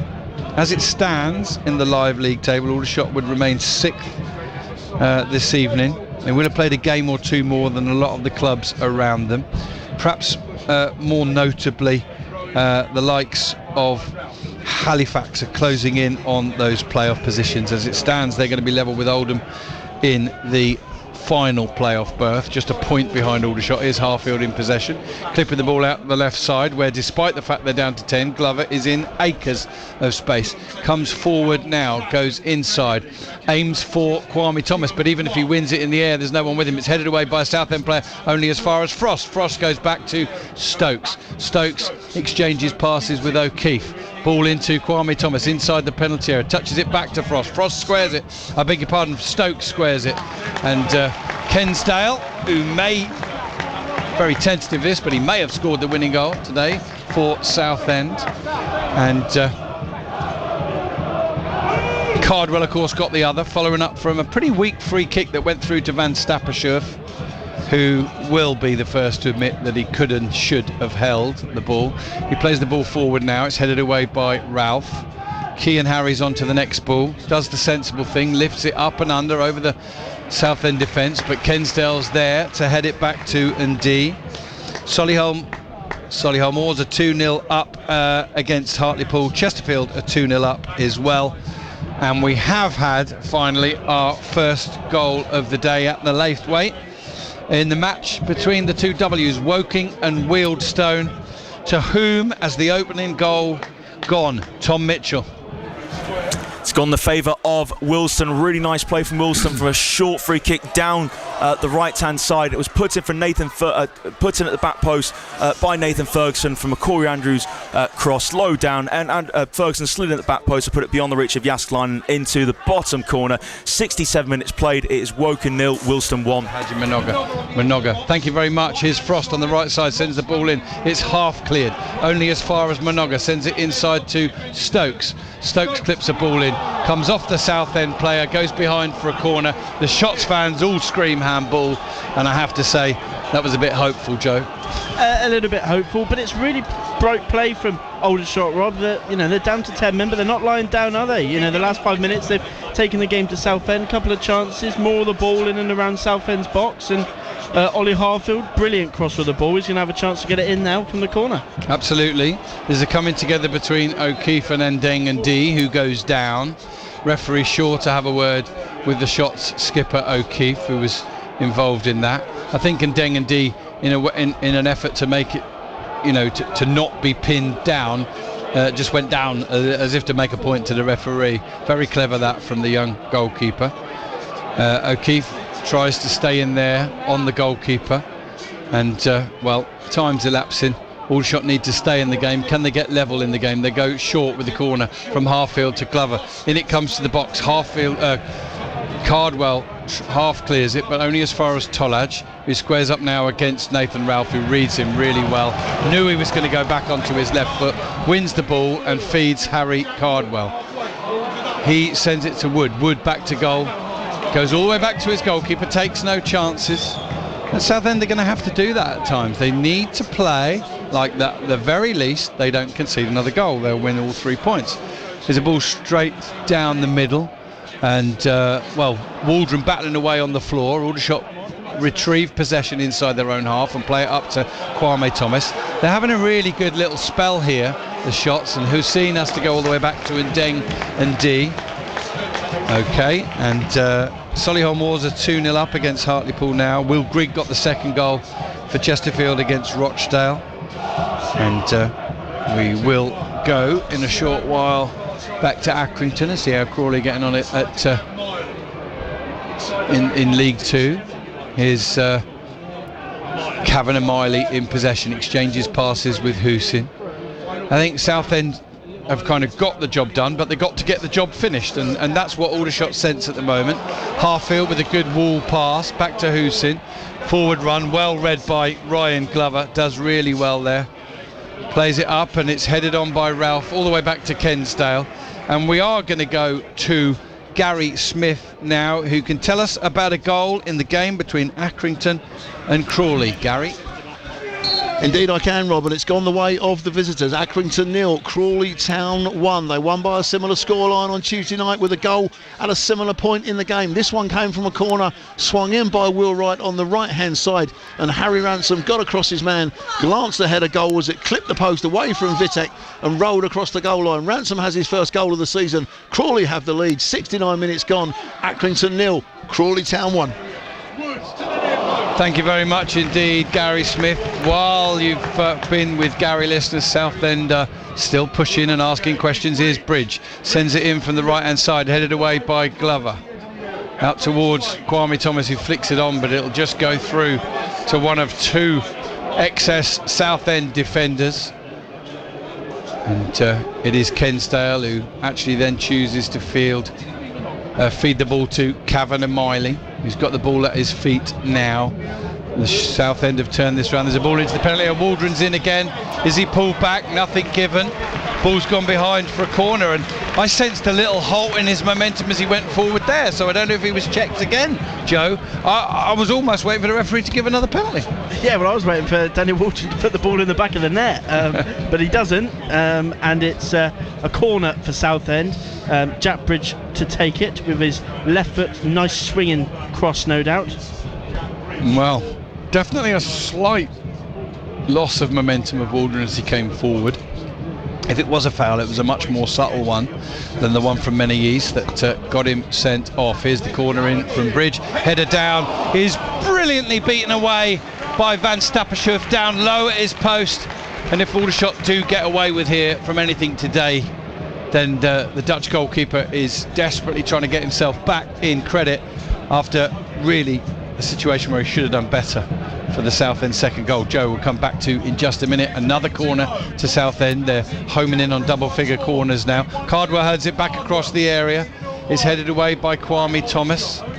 Kavanagh Miley sends it to Jack Wood. Wood back to Bridge. Bridge plays it inside. 1-2s don't come off. Harfield clears forward, and again, and this is going to keep happening. Aldershot will clear their line. Southend have got a couple of players back just on the edge of their own half, and they can come again as they do with Dimitriou now. Terrific save from Van Stappershoef at his near post. Credit where it's due, but you just don't know, if Aldershot had defended that free kick as they should have done and stayed in the game a little bit longer, still 1-0 up. They could have frustrated Southend, but Southend got the leveller. They got another one soon after. Ollie Kensdale with time to bring the ball under and then smash it into the net just 4 yards out. He was perfectly positioned, and there's poor pass from Southend, but Miley does really well to steer it towards another Southend player out to the right hand side, back into Miley. And that's going to be long periods where they just do stroke it around like this. Then Ralph tries a ball in the inside left channel to Cardwell. He touches it back to Bridge. Bridge running across the edge of the area. Loves to try shots in these situations. It's won by Harries, but he only pokes it back into the path of Bridge, who drags his shot wide. And we've certainly had an entertaining afternoon, Joe, hasn't it? It's not going Aldershot's way, but it's been lively from start to where we are now, which is 76 minutes, 14 left. Yeah, it's certainly been lively. Jack Bridge has had a lot of the ball, but he scuffed his shot wide there, and that's pretty much summed up the afternoon for him. He's had a lot of the ball, lots of chances, but that bit of quality you need just in front of goal, not quite found it so far. Van Stappershoef with the goal kick for the Shots. Ball ends up in touch. It'll be a Southend throw. Kwame Thomas loses out in that particular battle. Adam Crowther is going to take this throw down the line into the heart of the Shots half. Glover gets his head on it. Ball bounces once, finds touch. It'll be another throw to Southend United. Chesterfield are 2-1 up against Rochdale. And we've had a fourth goal in the game at Meadowbank. We'll get an update on that very shortly. Southend with the attacking throw. The ball goes back to Dimitriou. Finds Hussein. He comes off of Harfield. The ball's behind for another corner to Southend. I believe that is their 10th of the match. They're 2-1 up. They've got an extra man against Shots. And as soon as the action here, well, actually an offside has it been given against Crawley or what? I beg your pardon, against Southend.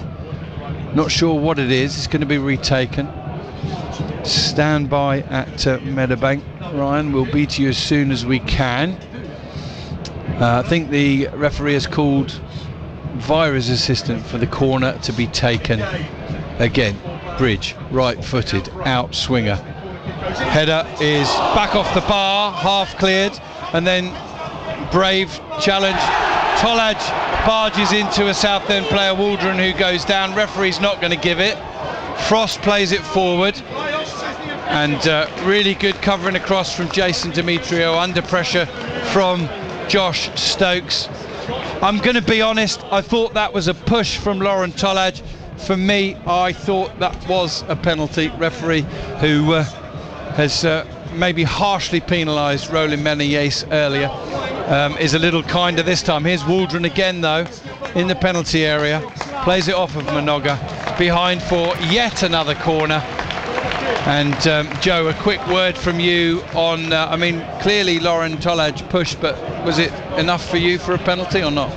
Yeah, it's another one of those. I think it probably was a penalty, but you know, I think Aldershot will ruin the decision on Menayes. They'll be perhaps thankful if they manage to get something from this game that he hasn't given a penalty. In comes the corner to the far post, and it's headed wide by Ollie Kensdale, and finally Ryan Matthews, you can put us out of our misery. The fourth goal in the game between Dorking and Ebbsfleet. When we last heard, it was 2-1 to the visitors.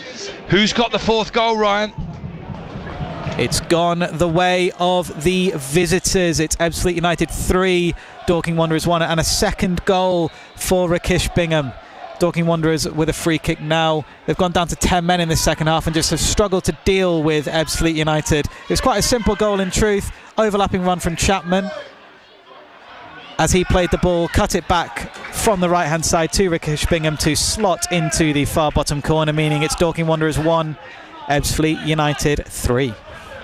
Thank you very much. So Ebbsfleet potentially home and dry at Meadowbank, and Dorking are going to be in that bottom four tonight. Now for Southend, Cardwell has come off and he has been replaced by Marcus Dackers, the number 15. That's a big target man striker for another one. This one's taller even than previously on loan, of course, at Woking.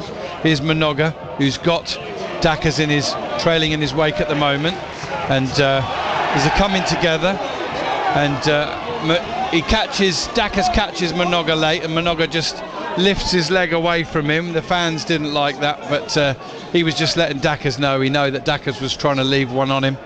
And for Aldershot Town, a substitute as well. On has come Josh Barrett, and hopefully you can tell me who went off. Yeah, I was just trying to work that out actually, because I saw Barrett come on. It's Stuart O'Keefe that's gone off for Aldershot.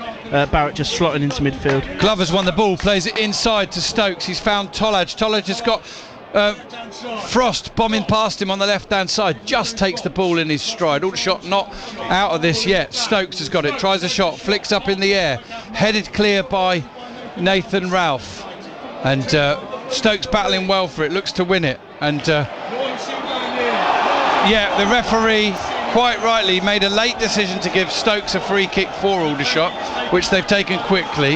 After that, Southend thought they'd won a free kick, but then Glover is momentarily lost concentration and lost the ball. Waldron is played in, and Waldron is offside, and we're going to go for another update, this time to Tom Mitchell, Woking against Wealdstone. Tom, bring us up to date. To that goal. It's Woking 1, Wealdstone 1 here at the Laithwaite Community Stadium. Charlie Kendall barely been on a minute. A cross came in from Manny Oileke, another one of the Woking substitutes. Crossed in for the right hand side. Charlie Kendall centred the area, headed it in to the bottom corner to put Woking level. Just over 10 minutes remaining at the Laithwaite Community Stadium. Woking 1, Wealdstone 1. So quick fire goals at the Laithwaite, and it's Woking 1, Wealdstone 1. Here though, Aldershot Town just won't lie down. The 10 men are 2-1 down. They've forced a corner, which they want ideally to take short. They do. Frost to Glover. Glover sends in the cross. Tolaj is up and heads it wide. Big opportunity there for the shots. Kensdale beaten in the air and ends up in a heap on the floor, but it was a clean jump from Tolaj, and he earned the right to get the header in, but he's put it wide. Joe Pope. Yeah, another really good bit of play from Ryan Glover. Lovely cross into the head of Laurent Tolaj. Couldn't quite divert it on the target. But as you said, Rob, they're not lying down, are they, Aldershot? They're making positive changes. They're always coming forward. They're asking questions at Southend. It's just whether they can work a decent opening. There's no doubt Southend are having more of the ball and more territory. But they will be a little nervy up against 10 men as it gets towards the end of the game. They just will want to be desperate to get across the line. They came into today, Southend, with the 8th best record in the National League. And now players from both sides come over to get some refreshment as Kensdale gets some treatment. And it looks to be as if it might be a blood injury, Joe. It certainly looks like a nasty one. They're bringing on another medical staff with another bag of goods. So yeah, it doesn't look great for Kensdale here.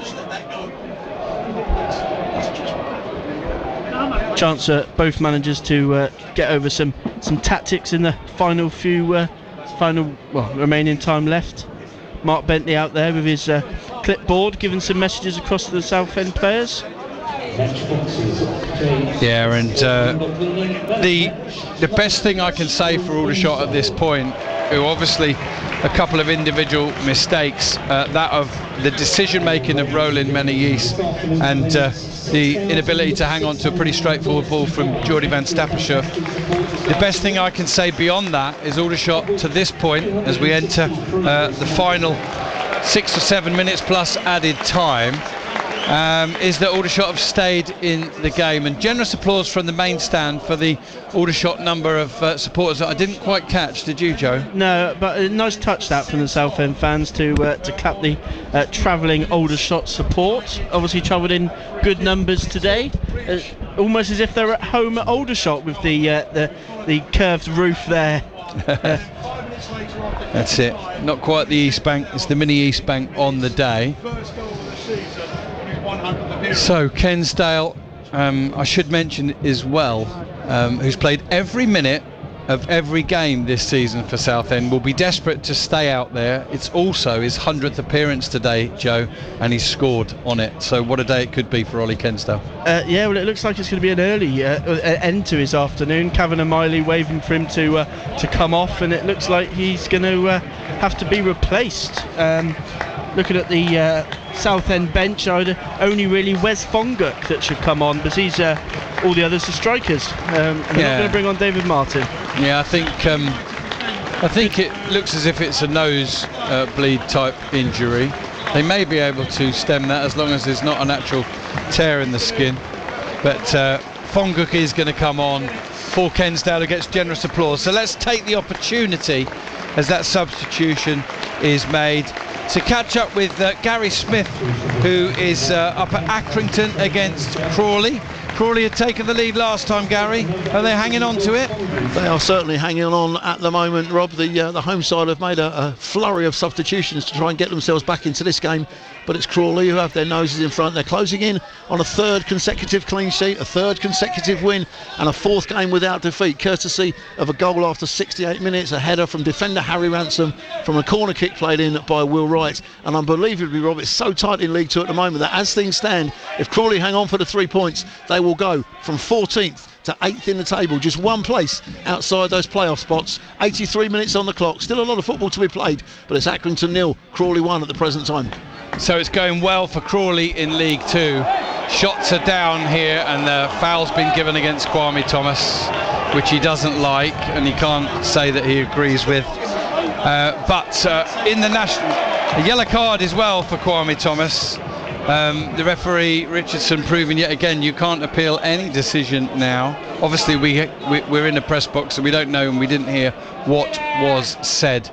So Crawley going well, and they could potentially move up from 14th to 8th in League 2. We're at this stage of the season where there should be huge daylight and points between positions, but there just isn't in so many of the leagues. At the bottom end of the National League, Woking and Dorking in all sorts of trouble now. Both of them ensconced in the bottom four, both of them losing at home today. At least Woking were until they got level again against Wealdstone. Here's Waldron holding the ball up in the edge of the penalty area. And the shots look as if they might well stay in a playoff position, but they could be going home with nothing here from Southend. Bridge sends the cross in. Harries jumps, position well, and heads the ball clear, only as far as Hussein. And you wouldn't bet against Southend scoring again. Aldershot are going to be more and more desperate to try and counter up the other end and get themselves a precious point. So we'll see how this plays out. I don't think it's in Tommy Widdrington's mind at all to try and hang in and fluke something. He wants to take it to them, and if they get caught on the transition, they will. Ball from Minoga into Kwame Thomas, holds it up, turns it inside looking for Stokes, and probably could have won it back if he'd kept his eyes on the ball rather than just throwing his arms out to the side. And Dengendy clears forward, one in the air by Minoga, brought down by Fonguk into the path of Marcus Dackers, who sends it out to the right hand side. Jack Wood, heavy touch and a real lack of composure as he shoots, not just over the goal, not just over the two-tiered seating area, but over the stand, the Frank Walton stand. And we'll do him a favour and say it might have had a bit of a bobble, Joe, shall we? Yeah, not the greatest of execution there for Jack Wood. All right, goal kick taken by Jordy van Stappershoef. Kwame Thomas can't beat Ralph in the air. The ball comes off of Dackers though into touch.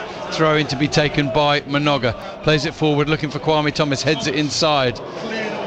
Crowther can only clear it up in the air. Thomas needs to, he's battling away from it bravely and strongly. Needs to keep his composure too though on a yellow card.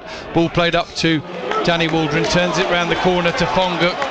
And Dackers picks it up now. Foot race down the left hand side against Minoga, who sees his moment and pokes it behind for yet another corner to Southend United. And we're going to have an added 9 minutes here at Roots Hall. Southend may believe that they could go on and get a third and a fourth. They'll also be conscious in the back of their mind that Aldershot Town have not laid down here at all and will be desperate to try and create at least one more chance and see if they can nick themselves a draw. They looked on track for all 3 points in the first half, but it all changed as a result of that sending off for Roland Menayis. Throw-in taken down the line to Tolaj, who looks to turn and get away from his man. He feels he's fouled. The referee concurs. Free kick to Aldershot, 15 yards inside their own half.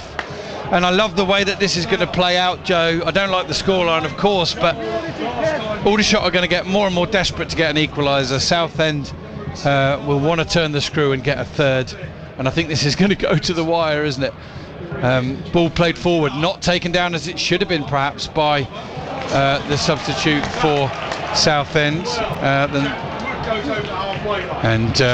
Harries chases Dackers out on the right hand side. There's been another goal at Dorking. They've gone 4-1 down now. Shot from the edge of the area from Southend is dragged wide.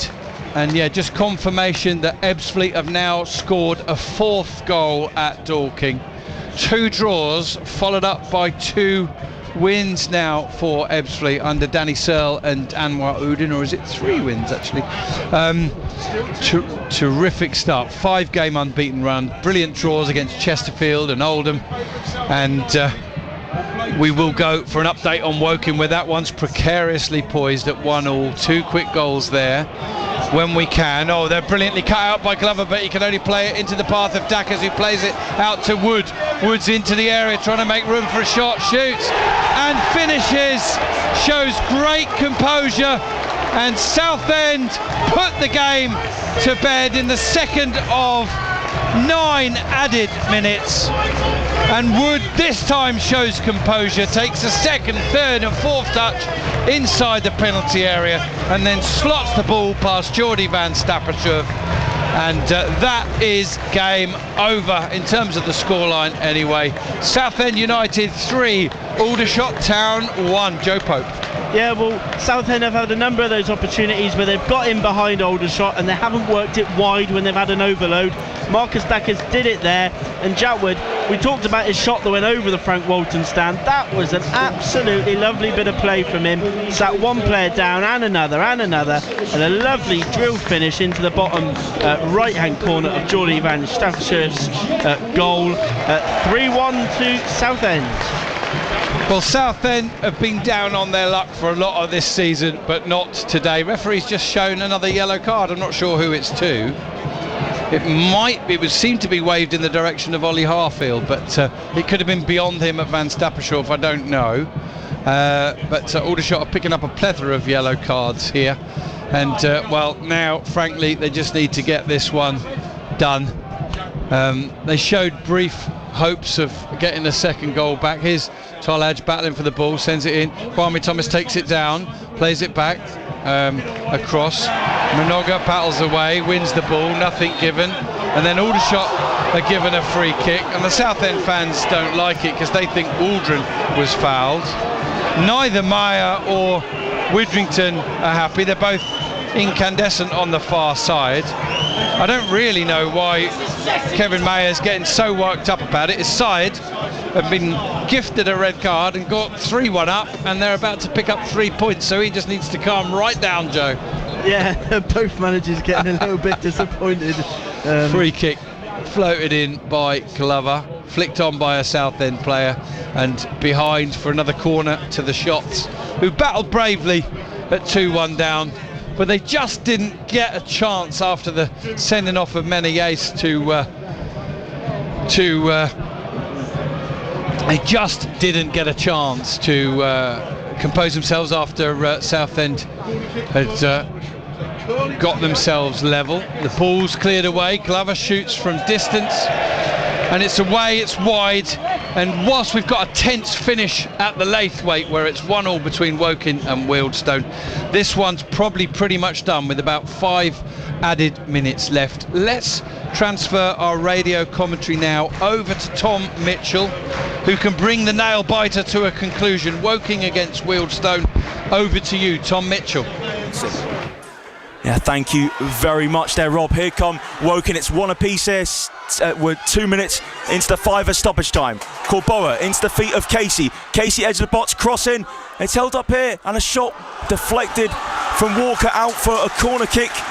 And John, this is nail-biting stuff as we're now halfway into the 5 stoppage time. Woking have a corner kick. Yeah, and it's been noticeable. You know, that goal has given Woking such a boost. Why couldn't they have played like this earlier, showing a bit of passion, a bit of desire, moving the ball quicker? So Woking now wait to take the corner kick here at the Laithwaite Community Stadium. But firstly, Wealdstone looking like they'll be making a substitution. Taran Alarakia has had some good shots this second half for Wealdstone. He's off, and Sam Bowen will be coming on for these last 2 minutes. Again, Alarakia slowly makes his way off the field. So, Woking 1, Wealdstone 1. 2 minutes of stoppage time left. If Woking win, they'll close the gap to Wealdstone and Dorking to a point to keep themselves well and alive in this survival battle. They host Gateshead here on Tuesday night. Edwards clips in the corner kick, headed away from Cook. Out here on the right hand side with Oyeleke. Oyeleke needs support. Being held up here, Oyeleke looks to get down the right hand side, and Oyeleke, the ball just gets away from him. And that's a goal kick to Wealdstone. So Dorking are 4-1 down to Ebbsfleet United, which is a mixed result for Woking. Maybe a draw would have been the most ideal one there. Full time between Southend and Southend and Aldershot still going on. It's 4-1 to Southend in that match as well. So not good days for Aldershot, and Ebbsfleet not the best one here for Woking either. 1 apiece between Woking and Wealdstone. And Crawley the only team winning at the moment. And it's a long ball through the middle for Casey to chase. Casey, edge of the box, has the pace to get to it. Casey holds the ball up against Seaman, plays it back to Edwards. 30 seconds to go, the stoppage time. Edwards towards the back post, it's volleyed over from Lewis Walker. What a chance for Woking to win it, John. How did he not keep that effort down? Well, it's another glorious opportunity spurned. You know, you're 5 yards out, and you somehow lean back and put it over. Goodness me, composure, man, composure. And Woking have had some brilliant chances in stoppage time. Oyeleke's volley, and then that one from Walker at the back post was a lovely delivery from Curtis Edwards, floated over the top of the Wealdstone backline. It was begging for Walker to hit it in the back of net. And now we're over the 5 minutes. Will there be a few seconds added on? Goal kick taken from Dewhurst, headed down for Cuthbert. So one last chance of Woking. Here's Dan Moss, who's the first of the Woking substitutes of the day. Gives it to Walker, inside right, 25 yards from goal. He felt he was bundled down to the floor by Dyer, nothing given. It's a long ball from Henry to Cookapire, too far for Cookapire on the left-hand side, and 30 seconds over the 5. Woking, they want to create one last opportunity, really need to get on with it. Dion Kelly-Evans has the ball in his hands. Now throws it back to Jaskalainen, needs to get it upfield quickly, and the final whistle goes. It is Woking 1, Wilster 1. Can hear a few boos. Well, really, Woking will still look at this with 2 points dropped, despite them being a goal down. Nathan Ferguson opened the scoring for Wilston. Lovely ball across the face of goal from Corey Andrews for Ferguson to slide in at the back post and hit it across the face of goal into the bottom corner. Charlie Kendall barely been on a minute, 79th minute of the match. Oyeleke, one of the other Woking substitutes from the right, whipped in a beautiful cross, and Kendall rose in middle to head into the bottom corner. Big chances in stoppage time for Woking. Volleys from Manny Oyeleke and Lewis Walker couldn't find the back of the net. And here, in this crucial bottom-of-the-table clash in Woking and Wilson, it's ended 1 apiece. John, your final thoughts? Woking just didn't do enough, anywhere near enough. An insipid first half. The second half carried on in the same manner. It was really only when he made the late changes that things improved. Obviously, Woking got a lifeline, getting that all-important equaliser from Kendall. They then missed 2 glorious opportunities after that. But as I say, really too little, too late. Most certainly a really disappointing day for Woking. Yes, had the fighting spirit to get back into it, but really they should be winning games like this, and a point in games against Ebbsfleet and Wilson the week. Really, Michael Doyle, if he's been honest with himself, probably look at that and say that's not good enough. Just a quick recap of the scores for our local side. So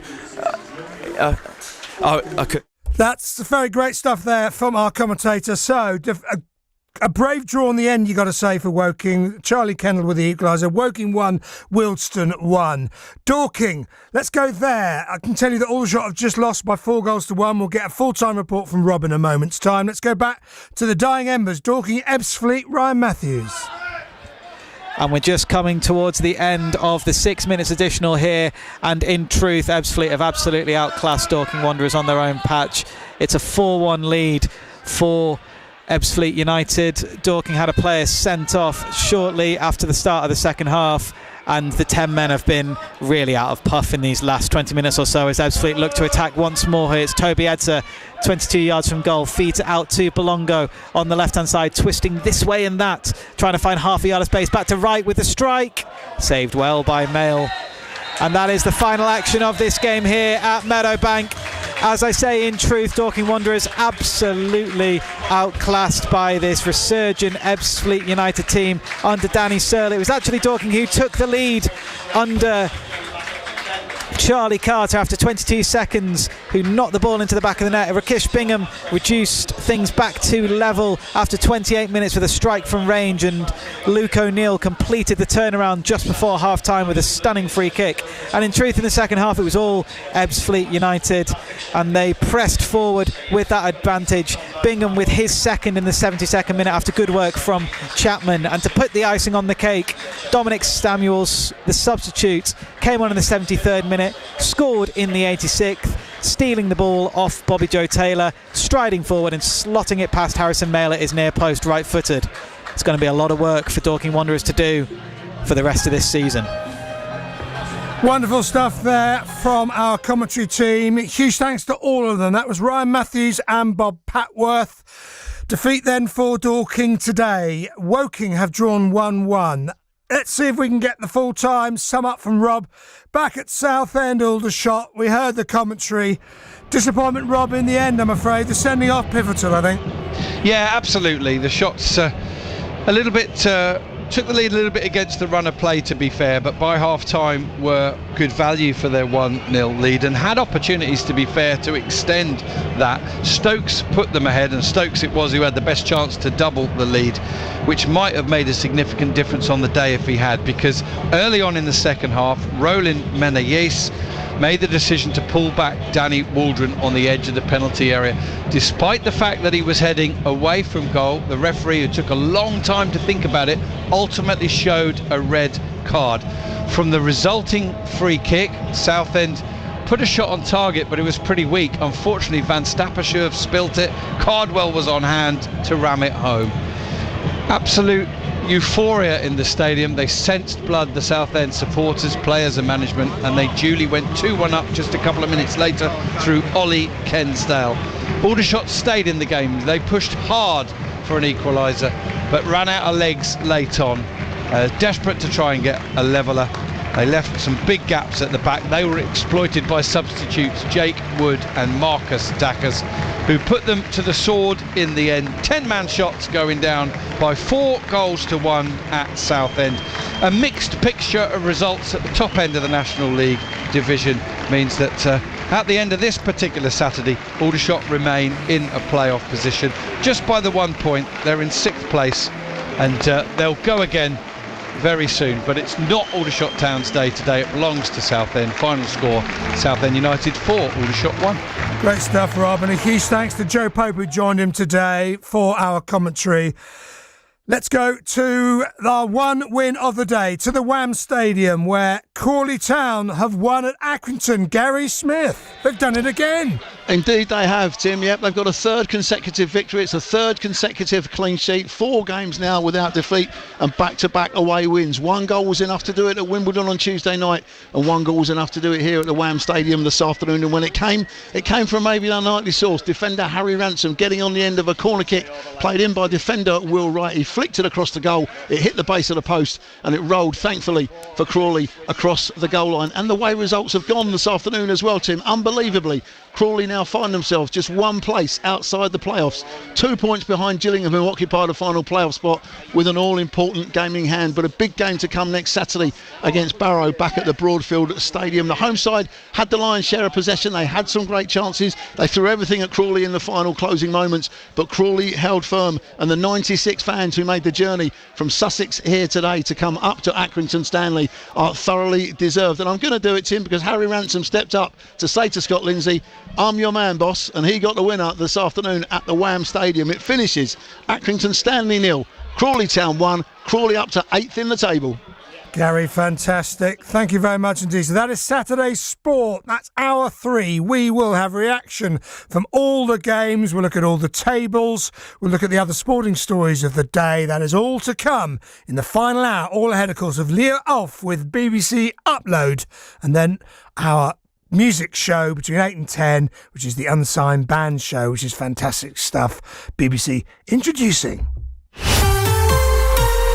all the reaction from the big match. This is the final whistle.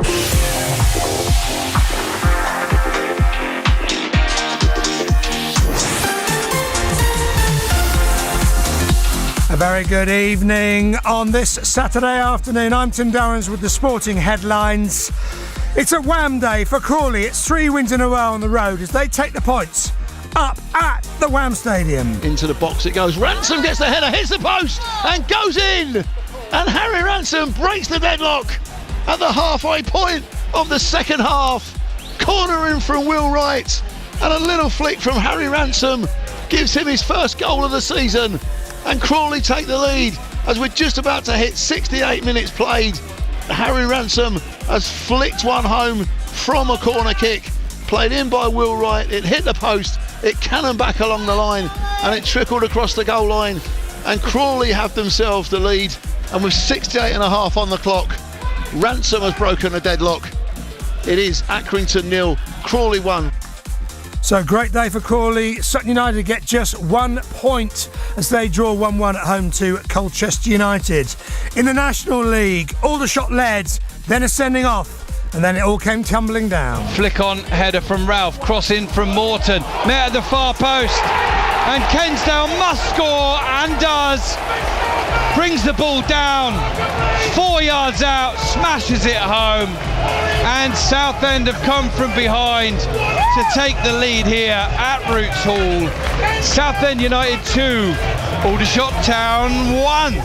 Yes, beaten 4-1 in the end. Woking could grab what was a vital point, 1-1, and Andy Wilston coming from behind. Roy Leckie makes space to get the cross in. Header into the bottom corner from Charlie Kendall, and that is an inspired substitution. Game on here at the Laithwaite Community Stadium. Charlie Kendall, he's barely been on a minute. What a piece. Not to be, though, I'm afraid, for Dorking. They were leading through Charlie Carter and then ended up beaten 4-1. Dominic Samuel steadies himself and strikes, and that's going to be the clincher. Brilliant work from Dominic Samuel, the substitute, charging through in the centre right channel, got into the box and simply slotted it right-footed in at the near post, meaning that it's Dorking Wanderers 1, Ebbsfleet United 4, and an absolutely miserable day for Mark White's side.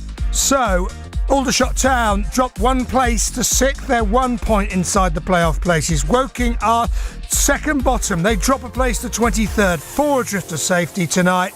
Dorking are 21st, also inside the bottom 4, 1 point adrift. Late goals in the Premier League. Brighton rescue a point at the Amex against Everton. Swings it in there. Dunk's arriving. And Dunk is scoring! Lewis Dunk on his 400th league appearance for the Albion heads home to make it Brandon Hove Albion 1, Everton 1 with 3 minutes left in added on time. Absolutely brilliant from Pascal Gross there. Turning one way, turning another way, and turning again. He fell for it 3 times and picks out Lewis Dunk with the head of the back post, back across goal, into the top corner. Pickford no chance, and Pickford's fuming. Yes, so Brighton get a point. Manchester United lose 2-1 at home to Fulham. Fulham with a late goal in the 97th minute. Big win for Palace under the new boss, Olivier Glasner. 3-0, they thrash Burnley, and Villa thrash Forest by 4-2. We'll look at how Sophia and I got on with the predictions after her bulletin in 10 minutes' time. She'll give you all the Premier League stories. In the rugby, England lead 10-0 away to Scotland. This after Ireland got their third win in a row. They won at home to Wales 31-7. Big win for Dorking in National 2 East. We think Isha have won, but we haven't heard yet. We'll give you the score when we find it. Isha, if you're listening, give us a call. In the cricket, England posting 353, route 122 not out, and then great bowling from Woking Sherbrooke reduced India to 219 for 7. Sophia will give us all those stories and a win in the tennis for Greg Slade of Dorking. The sound. The sound. The sound of Surrey.